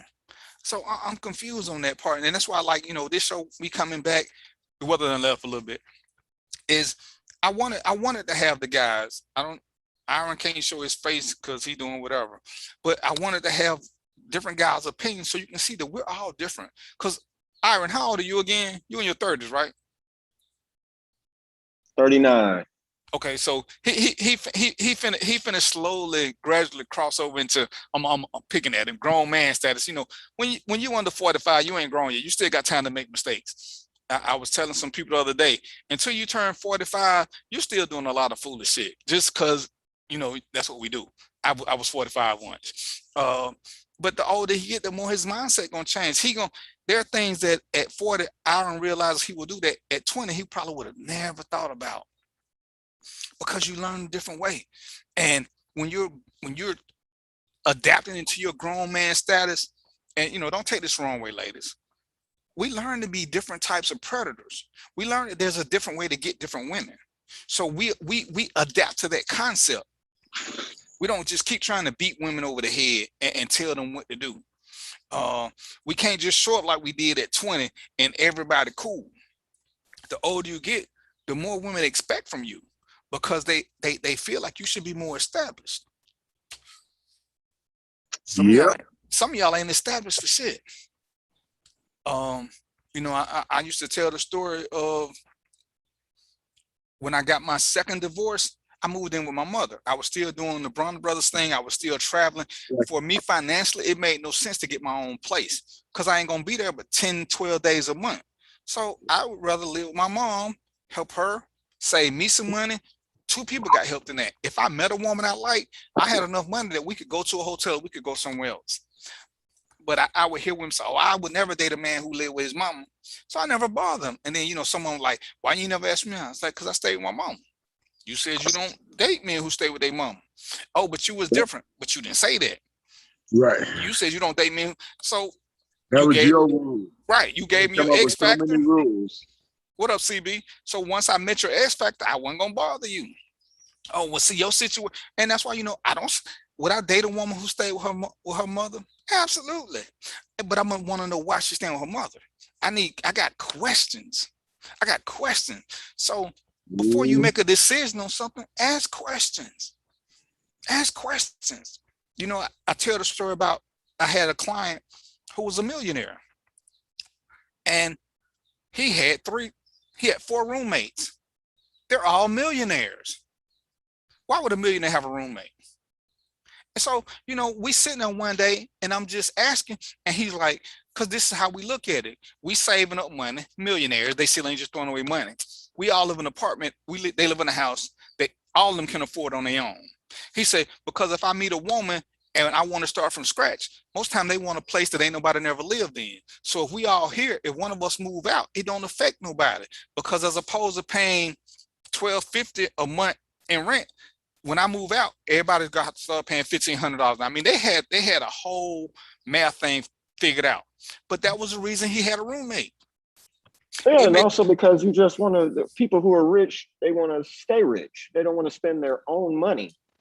Right. They don't want to throw money away for nothing. Right. They figured out ways to cut costs and keep more of their money, you know. And if they can pull together, and just like that, if they're millionaires, they probably traveling too. So ain't none of them there that much. Right. And what they got budgeted to spend is what they want to do. They don't want to spend no more than that, because they sitting there, they want to be wealthy. So when they meet this right woman, they can take care of her, because most of the time that's what we want to do when we get a woman. We want to take care of them. We want to spoil them with little things. But when you don't understand that, when you keep women say, oh, I want a man who got his own this, who got his own that, who got his own this, then you look further in the conversation, because I'm looking, and ladies, I'm judging y'all. When you get with this guy, when y'all get married or move in together, you want him to get another bed because you don't want to sleep in the bed that he been in with other women. Well, you slept in his bed too while y'all were dating. So now you want him to get all new shit, which on a bad level, I kind of understand. But if you don't sleep on this bed while y'all was dating for 2-3 years, what's wrong with this bed now? That's kind of insane. But you know, when you're shallow and you got all these unrealistic expectations, you start limiting your crowd, and that's how you keep eliminating yourself. Guys, you know, I seen guys who want women to get rid of everything from a past relationship. You know, I had a friend girl who said she was dating a guy and he didn't want her to keep no bra and panty set that her exes bought her, which is effing stupid, because if y'all know anything about bra and panty sets, they're not cheap. But if I've been liking the way she's been looking at them for 2-3 years, now that we closing the gap, I want her to get rid of all of them. That's kind of stupid. That's kind of stupid. You've been liking the way it looked. That dress that you met her in, another boyfriend bought her, you want to get rid of that? I mean, we sit back and we argue about the craziest of stuff and can't figure out why we caught in a loop, because you worried about things that don't really matter to the relationship. Hey, don't call me another man's name. See, that's a deal. That's a deal. That's a whole nother conversation. Now, if we send someone, you call me another man's name, I'm more pissed about that than you having shoes, underwear, or a t-shirt that another man bought you. It ain't got his name on it, so what do I care if you look cute in it? Now, if it's got his name on it, I understand that portion. I understand that. You know, Trina don't want me walking around with another shirt on that said me and you know, crazy ex-girlfriend name on it. I get that. That makes total sense. But for her to say, oh, so-and-so bought you that necklace, oh, you got to get rid of that. What? Right. And these alphas, males and women, come up with the dumbest stuff to say about why they, oh, I'm this, I'm that, oh, and this ain't gonna happen in my relationship. You mean the relationship you ain't in? That you ain't gonna be in with that mentality? And that's why you ain't with that mentality? Yeah, that's why you ain't with nobody. Right. Yeah. Oh, it's football season. And Trina don't do these kind of tumblers. I just want to let y'all know. I'm gonna post a link for it. One of my friends' daughter did this, and she's on Instagram because she's 19, so she learned it. But you can get your favorite team on it. Of course, you know I had to get TB12 because even though I'm a Patriot fan, y'all know Tom Brady's my boy. So he was still with Tampa. He was still with the Patriots when I got this because I need one with the Patriots because they still my favorite team in Tampa now. Because Tom is still my dude. But anyway, I had to do that quick commercial break. But yeah, we got to do better as men, first of all, and quit shaming each other. And that's why I like having this show a lot of times with the fellas on it, because we are really all different. And now we got Iron in the picture. He's comical on his own. But you get different personality to see that all men aren't the same. And we don't have to sit here, even though the show is called Random Thoughts with DVP. Lyle is my dude. I mean, I was just the first one on the show. But it ain't like, everybody got to sit down and bow down to me. When Lyle got something he want to say, shit, Lyle done took over the show a couple of times with his damn question, his damn question. Yeah, he just shot my whole conversation and shit. And guess what? I didn't have no problem with that.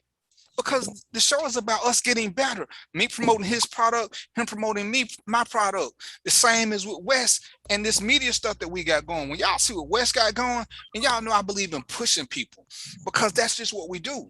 It don't take away nothing from me to help promote another brother. Nothing. And that's just life. We got to stop getting to, a real man what? A real man understands his role in life. Sometimes you at the top, sometimes you're in the middle, sometimes you're at the bottom. I've been in rooms with people where I was totally overwhelmed. I was totally in awe. It didn't take away from none of my leadership skills. It just meant I met people who were better at it than me. And you know what we did? We learned from them. See, going back to my favorite co-host, Lyle.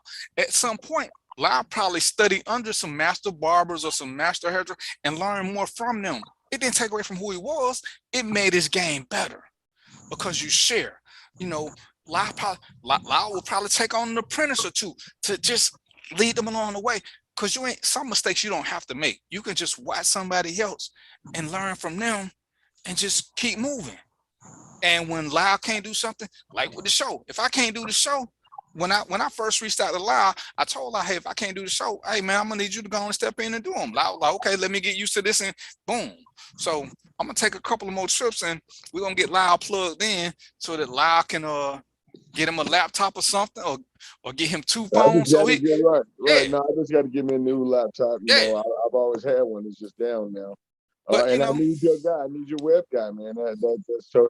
I just went into some new business ventures with the Secretary of State doing the continuing education certification. I'm going to be a provider of that. So I need a website to put all my provider information and things like that. So yeah, man, I want to check him out big time. Okay, Wes, if you still here, send Lyle Moore a friend request. Yep. And I'll hook y'all up with a chat. But man, the picture I sent you with me, you and Trina, say he put that picture together. And he got some graphics and stuff. Oh my goodness. Man, when you see them graphics he got going, ooh. But so does that make me a beta because I'm pushing other men who do something better than me? I'm not finna sit here and try to compare my basic hair cutting skills because I know how to shave my head. But what Lyle does, that would be stupid. But I'm an alpha man. I'm the leader. I'm gonna tell people how to cut hair. Or I got Wes on the other hand, who got all this stuff down. I'm gonna sit there and try to crabs in a barrel. I'm gonna sit there and try to do this. I got Roy and Iron who know how to do this whole Facebook thing. Why am I gonna sit there and try to compare myself to them or act like, let's just say, I'm an alpha man. Nobody can do this. if you understand the way that term alpha was supposed to be used, alphas can coexist with other alphas. Because that's what they can do. Because you learn that as long as somebody else has a path, you can follow that path with them. It's if they falter, you step ahead of them. And that's what alphas do. When they see a problem, they get ahead of the problem. But they don't always have to lead. They don't always have to lead. And that's why you will find the women who are most submissive have a guy who does not talk loud, who does not always step to the front of the room and demand respect. Because you don't have to demand respect. When you walk into the room and you slink on in there, and they know how to softly check their woman without trying to dismiss or degrade her. Women like that. Most women like that. Most women don't want to be pulled across the head. Don't get it twisted. There are some women who want that caveman theory. They want you to grab them by the head. But most women like a man who knows how to have a gentle approach, even for corrective measures. In the truest sense of when it first came out, that's what alphas can do. Not all this other stuff that y'all believing about, oh, alphas are always out front. No, they're not. Alphas ain't always the best shot. Alphas ain't always the best negotiator. They're just good at what they do. And when their time comes to step up, they're not afraid to step up. You don't have to push an alpha to step up. It's just what they do. So when we're doing this, and y'all know, I believe in pushing everybody. Even the ladies. Cinnamon is a writer extraordinaire. She has a private investigation thing. I push Cinnamon to do some things. I don't mind pushing everybody to do something.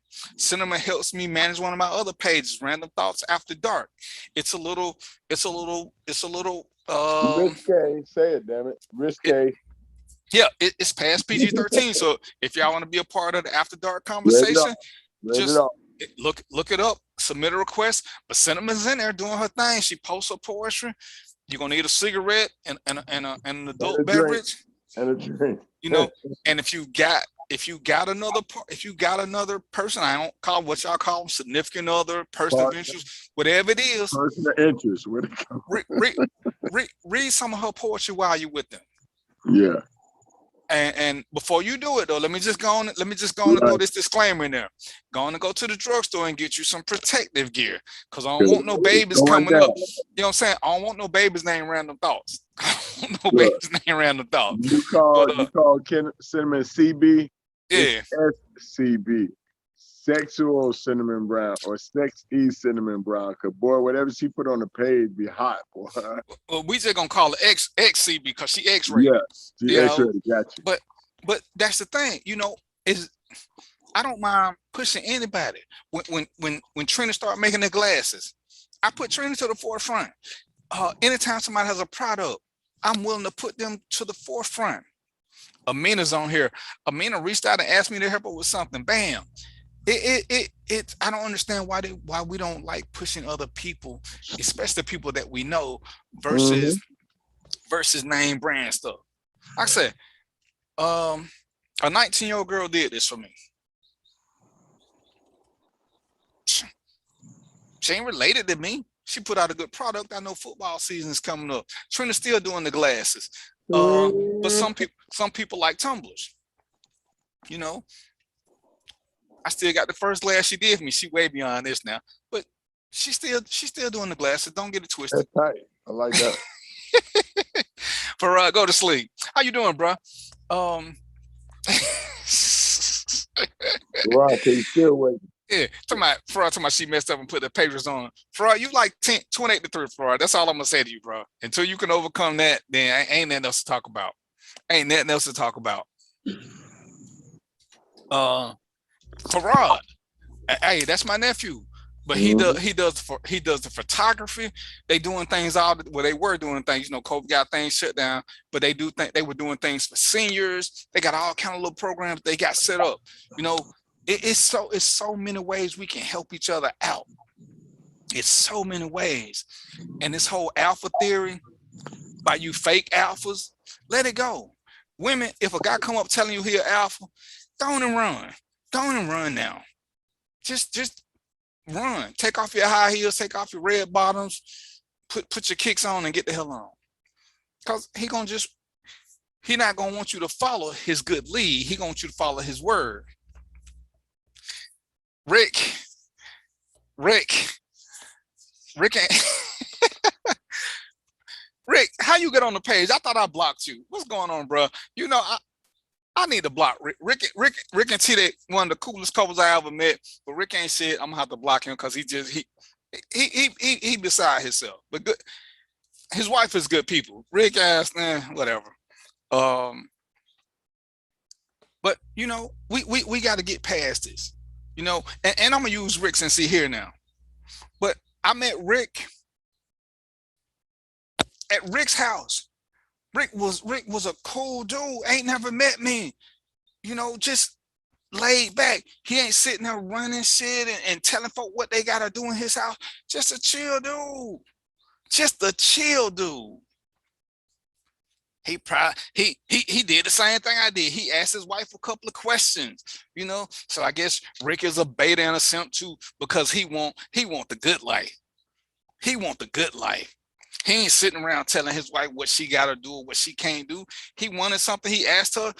He got her blessing. Went on and made it happen. That's what real men do. That's what grown men do. That's what men who want to be in a successful relationship do.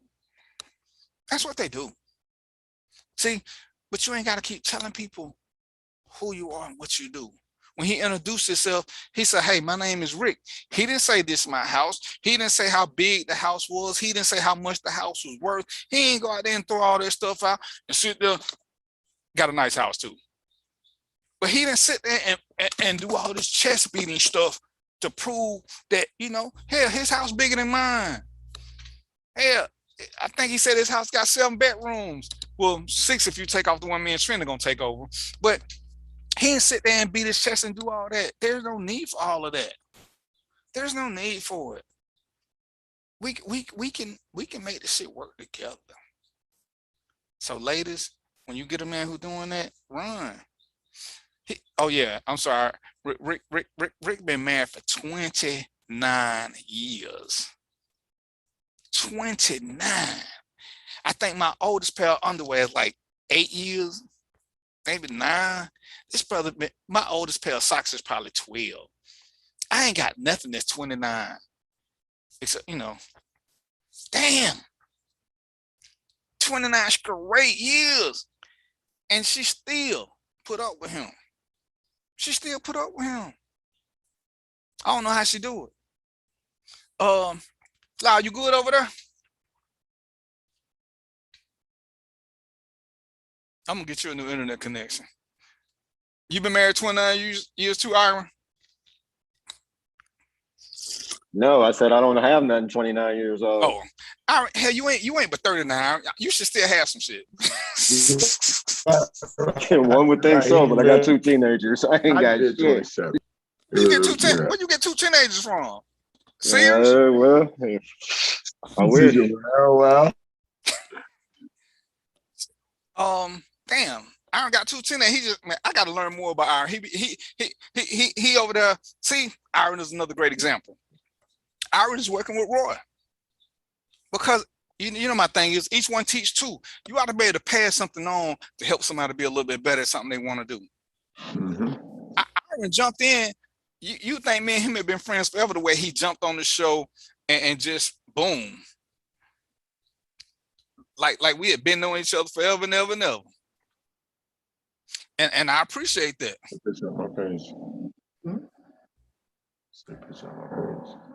And Rick said something important. Rick said he became a grown-ass man. It didn't start that way, but he grew up. And that's what a lot of us don't understand, because I ain't knocking young people. I'm really not. But at 20, 30, even 40, it's still a lot of shit you just don't know. Experiences will make you better at what you do. You're in the process. You know, I'm going to pick it Iron because that's my dude right now. He said he 39. So he still right there. I'll be the first to admit at 39, now that I'm at the end of my 30s, I now realize how much of nothing I still didn't know.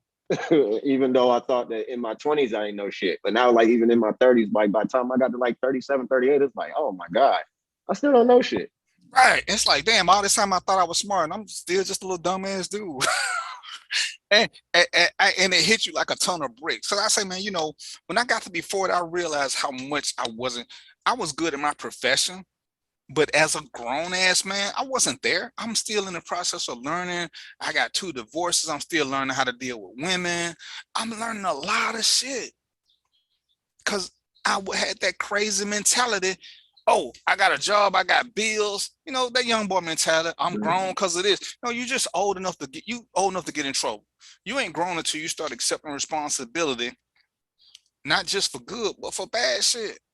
When you can sit back and say, this is messed up because I did something wrong, you ain't even ready to accept that grown status shit. And when something is everybody else's fault, you ain't ready yet. You got something else? You got something for me, Lyle? Nah, bro. I'm just in here taking in all of you saying. But can I say something? I'm tired of hearing the alpha man shit. I don't think that it really means much. I think it may be a category that people say, but what they say old school, don't mount to a hill of beans, really. I mean, you know, anybody can call themselves whatever they want, but I've heard that they judge a man by the strength of his character. You know what I'm saying? What he can do, not what he can say he can do. All right, and I'm so ready to abolish it because we don't know what it means. And like I say, the original theory even got debunked about this whole wolf leading the pack because the alpha wolf wasn't leading the pack, he was in the rear. And guess who was leading? The female. But this is what they want to stand by because they don't want to do the research. But you know what I need to do? Lon, I'm gonna blame you for this because I know you said you had one, and we at the 7:30 mark. Man, what's your question? What's your question for the show, man? Oh, bro, you want to come up on me now? So check.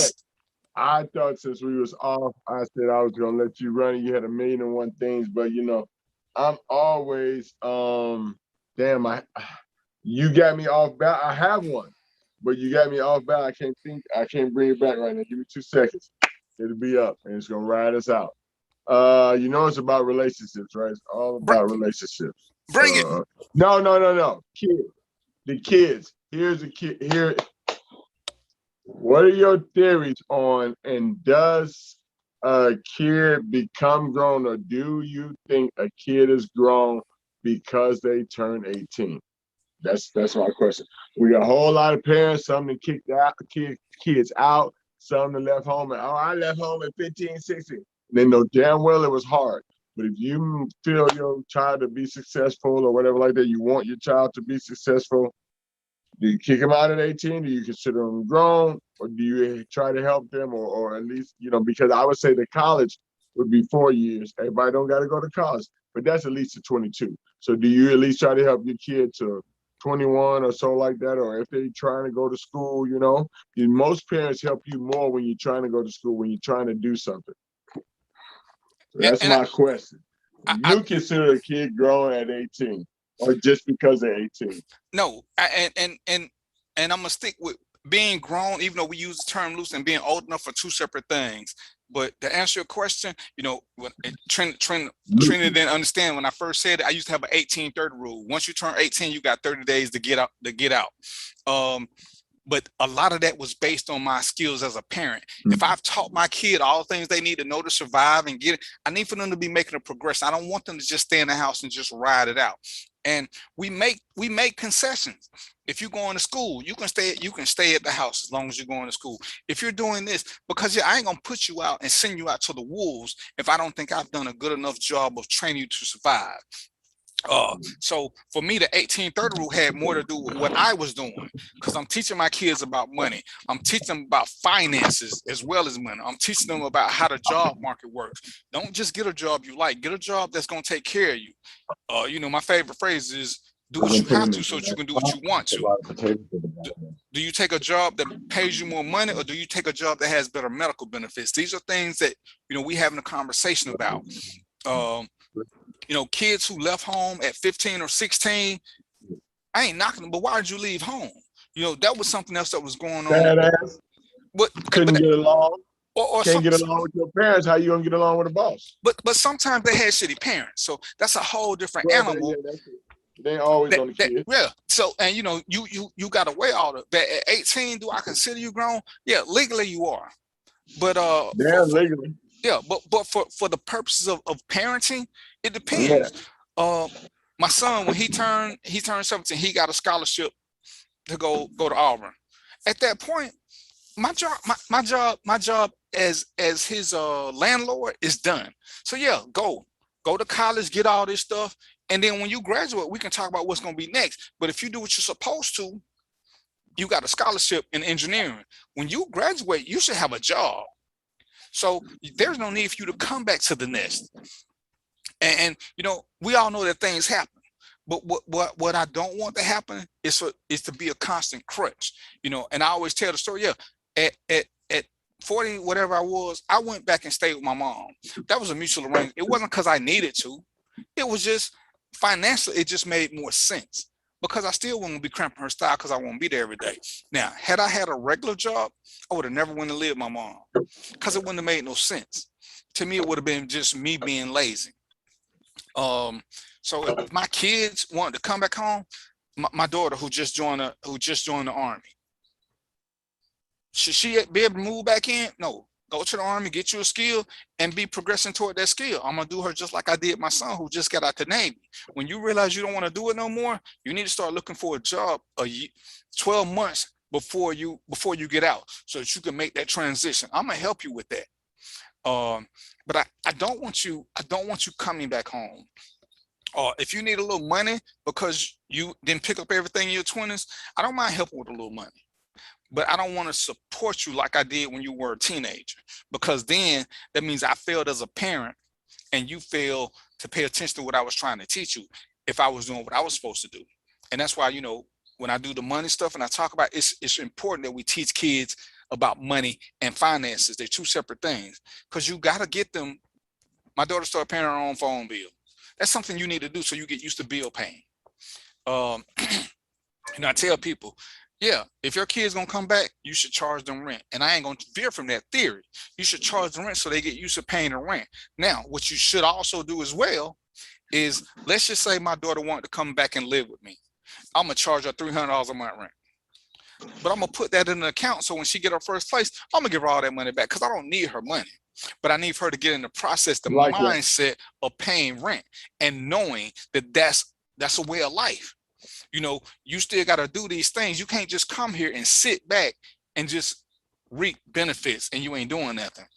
Because I hear people say, I would never charge my kids rent. Well, what are you teaching them? Well, I want them to save their own money. Well, how do you know they're saving their own money? See, if I make my kids give me money, then I know the money's being saved because they can't blow it. So when they get this apartment or when they want to do something, the down deposit I give them, the security deposit, was only their money.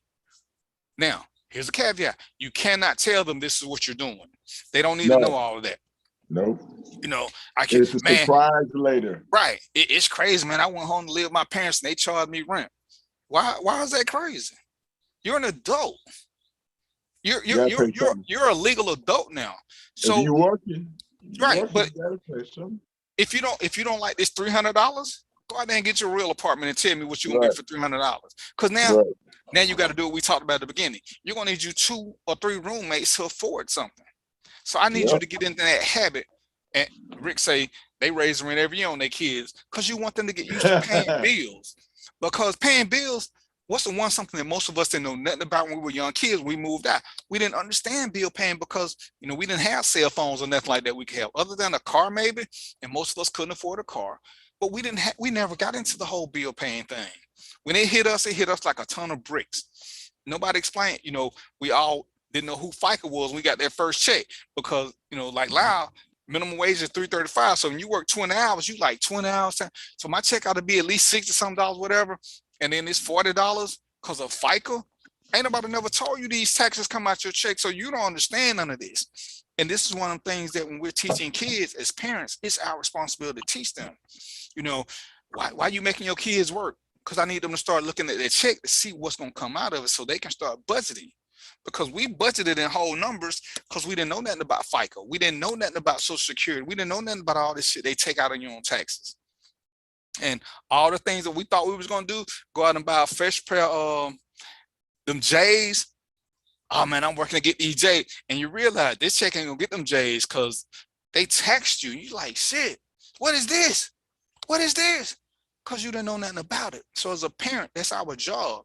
So when we raising kids, if you did what you thought you were supposed to do, then yeah, I have no problem with treating them as adults. Because if I'm just using Lyle again, if Lyle had a hardship and he needed to come stay with me, Lyle gotta pay something.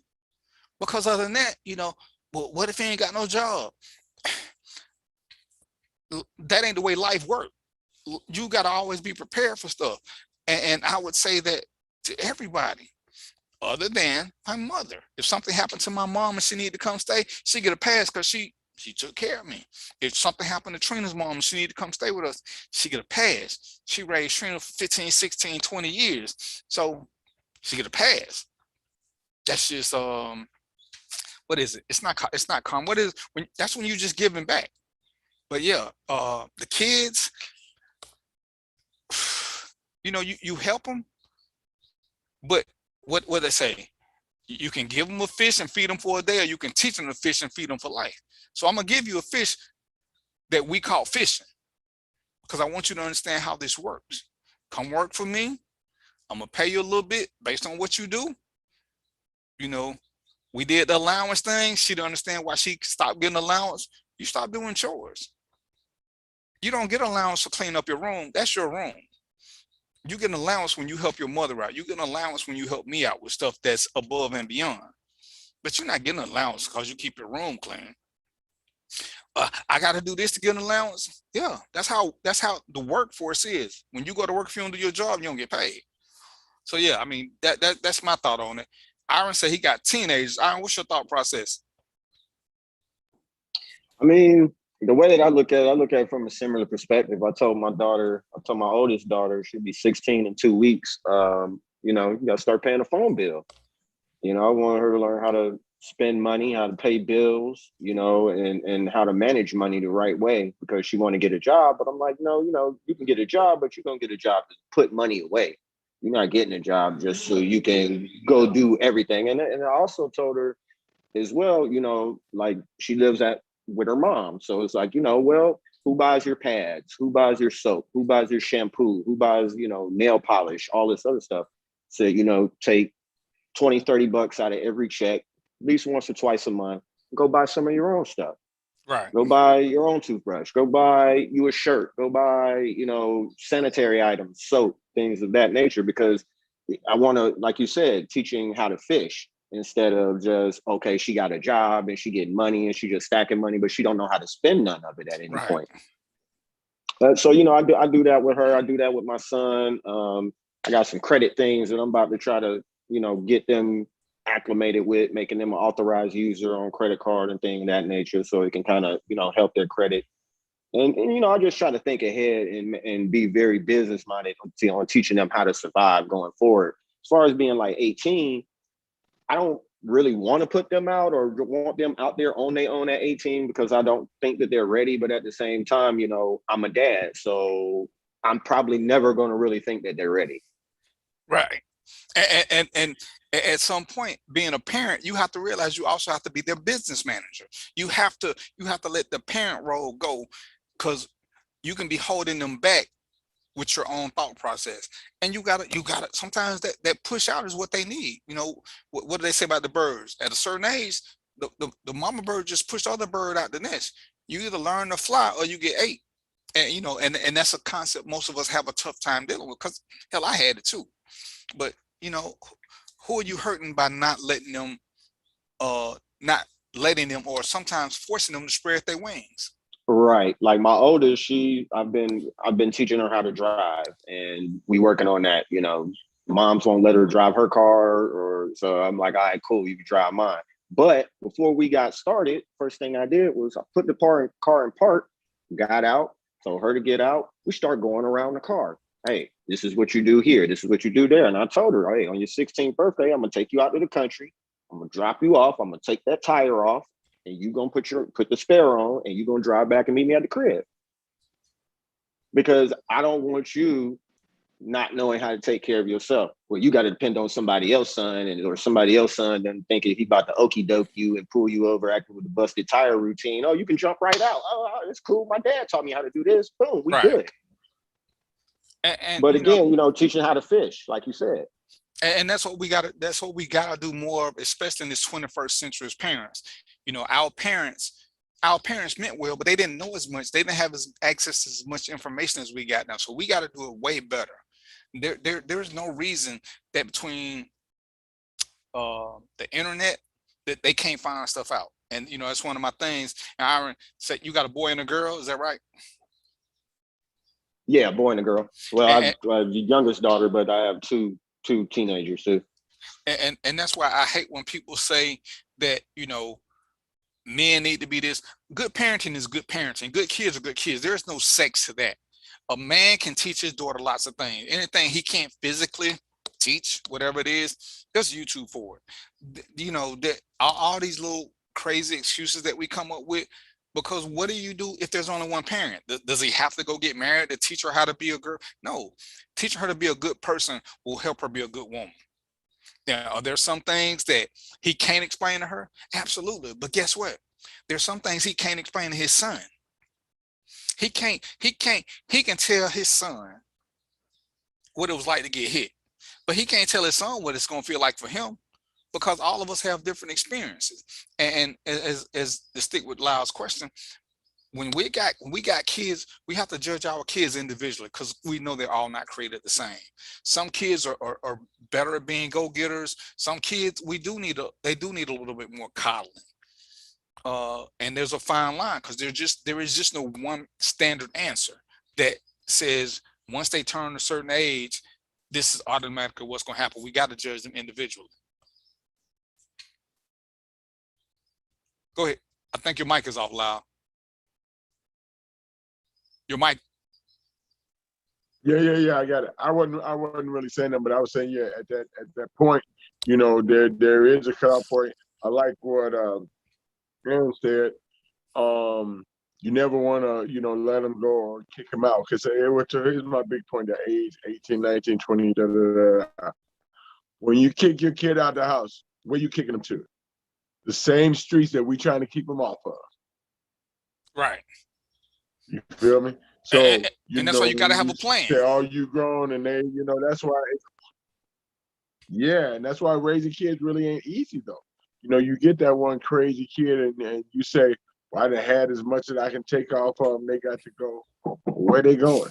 So that's what we get back into in the earlier years, the counselor and the talking and trying to talk these things out, so they got a place to vent, so that every vent isn't an explosion and they blow up, say something or do something they ain't supposed to with their parents, and then ruin that whole relationship, So you're growing up in that 17, 18-year-old, me being a teacher, most of the students, we're on college level now because it's a technical school learning Cosmo and all that. But everybody's straight out of freaking high school, ain't been on their own, ain't done nothing, got their mom and them paying their tuition.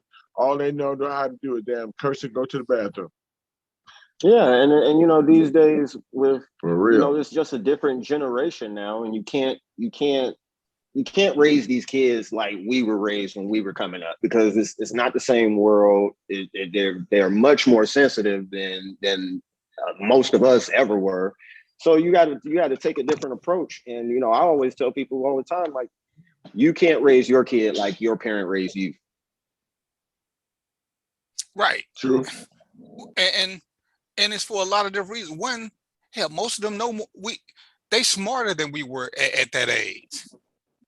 I mean, we had Encyclopedia Britannica. We had to search for a lot of stuff. Now you got a smartphone. You can say change a tire, and you got 12 videos. You couldn't do that back when. We had to do a lot of manual labor. Real research. We had to do a lot of things that were time extensive to learn stuff. Yeah. Now you can learn almost anything in less than 20 minutes. You can learn to speak Spanish in an hour and a half now. You couldn't do that before. So that whole thing is different.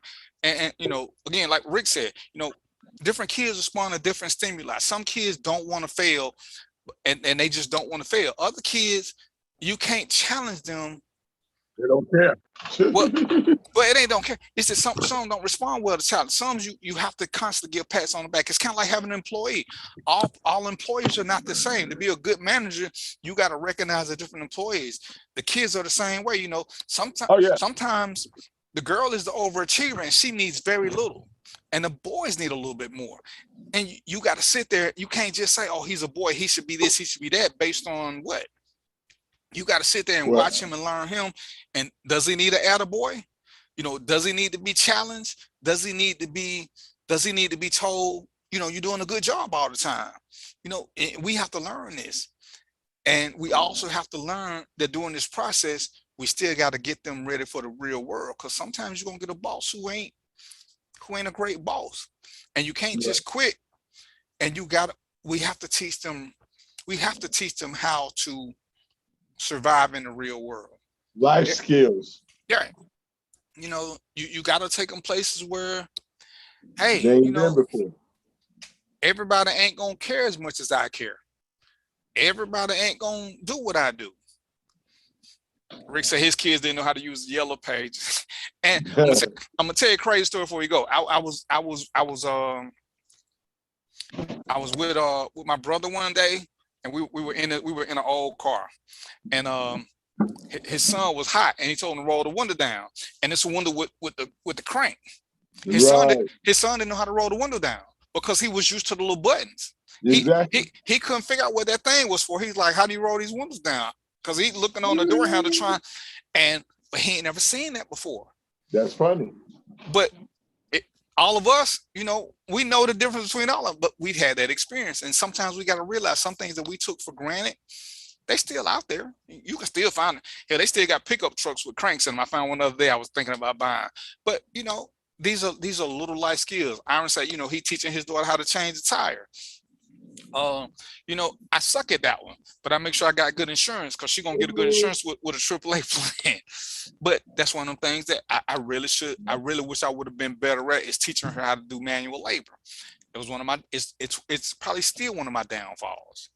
But you know, you live and learn. It's 7:53. So we're gonna Rick, I'm gonna reach out to you again. Because I think I want you to be on the show if you're going to behave. If you're going to behave. Lyle, tell us what you got going. Because I see they canceled the hair show. Right, man. They canceled Brown Brothers in New Orleans, man. I'm really just chilling, I'm getting geared up for my next leg of the Glamour Tour. That's my Makeup and More tour, where I teach women actually how to do makeup, different tricks and things like that. I'm gonna tell you, there's a lot more beautiful women out there who don't use a lot of makeup than women that do, or different than celebrity women. So I got about 1 million women that I got to reach out there, man, going from city to city. You know, one face at a time, baby. That's how we do it. I like that, one face at a time. We making natural beauty sexy again. You know what I'm saying? That's right. We making natural beauty sexy. One face at a time. And I'm gonna do a chat and put you in West Center so y'all can meet and talk. Cause he can help you with that. Iron, you got what you got for me, sir? What side of town Iron live? Where you live? Hey, look at that. We got a face now. We got a face. I'll give you a face now. To go with the voice. That's right. So nothing much going on, man. Good shows, guys. Well, do got something going on. It's coming soon. Boxing podcast. Right here, JBN. Still working on some things. Need another teammate, and that's what I got going on. Just stay tuned, man. I'm working it out. You said boxing? Yes, sir. Like, yes, sir. All right, we'll talk. Let me know what you got. We might be able to work out something. And Lau, what's your IG page and your show your makeup page again? All right, so my Facebook is probably under Lyle F. That's why I want to get with your boy, because it was probably under Makeup and More, and somehow it got switched. So Lyle F. Moore, that's my Facebook. And my Instagram is makeup underscore and, which is AND underscore more. So the underscores just separate my name. Makeup and more. And more is MOORE. It's all just flat spelled out, man. Easy as pie. All right, and I'm gonna put a link in for these tumblers in case you guys want one. Like I said, it's gonna be football season. Rick, you can get one that say, "I'm sorry, Rams." I don't know why anybody would be a Ram fan, but that's beyond me. And of course, I gotta get a Bears, baby, Bears. You see the orange Bears. And of course, you know, I'm gonna always promote my girl. Check out Little Things by Khalil. Get you your bling married set. Rick, check that out for you and your wife. I had fun. I think we done worked out the kinks that Facebook had us going through. So next week we ought to be a whole lot better, and we're gonna get better and better with this. If you got a product that you want one of us to talk about, this is what I'm gonna tell everybody. I don't mind promoting anybody, but you gotta send me or one of my co-hosts a product. We gotta test it before I'm gonna promote it. I ain't gonna just because you tell me about it, I ain't gonna do it. I think my audience trusts me if I say something, so I want to make sure that we keep that standard going. So somebody needs to have used your product, not just follow this or follow that and learn about it. Come on the show, you can talk about it, but before I promote it, we got to test it. Right, follow this. Like I said, we got some things coming. The page is gonna go through an upgrade. We got to see what this Delta variant is doing. You know, we were talking about going back in the studio and let Lyle do some makeovers, but right now, if I'm being honest, I ain't that comfortable with that right now. We're just being around a bunch of strangers and asking a bunch of questions. So I'm gonna give you play-by-play. We don't do shit. No, I'm saying, man, we was gonna do it one in the studio and have somebody doing while we were live. Right, I know that's cool. Yeah, but like I said, like I'm set up here live, just like I'm doing these haircuts. Right. I can do a face like that. So okay, we'll work it out. So yeah, you know, we got some things coming though, and we got some big plans. You just gotta work with us. Roy always say, we got some things, we got some big things going on. And I'm gonna be ready next week. We're gonna have some more uncomfortable conversations. We're gonna get the question of the day in early. We got Iron on here giving us the young man version of stuff that's going on. Then you got the three old dudes who, you know. Yeah, under 40. So I appreciate y'all spending y'all time with me. Ladies, I'm gonna need some of y'all to come in and give some opinions, because I know y'all talk better than y'all type. So I ain't scared. I ain't never scared. Hey, and if it's any fake alphas out there, come on here and show and represent yourself. I'll give you a chance to speak. Just understand, the basic rule of thumb is we don't always have to agree on everything. I don't need co-signers for what I do.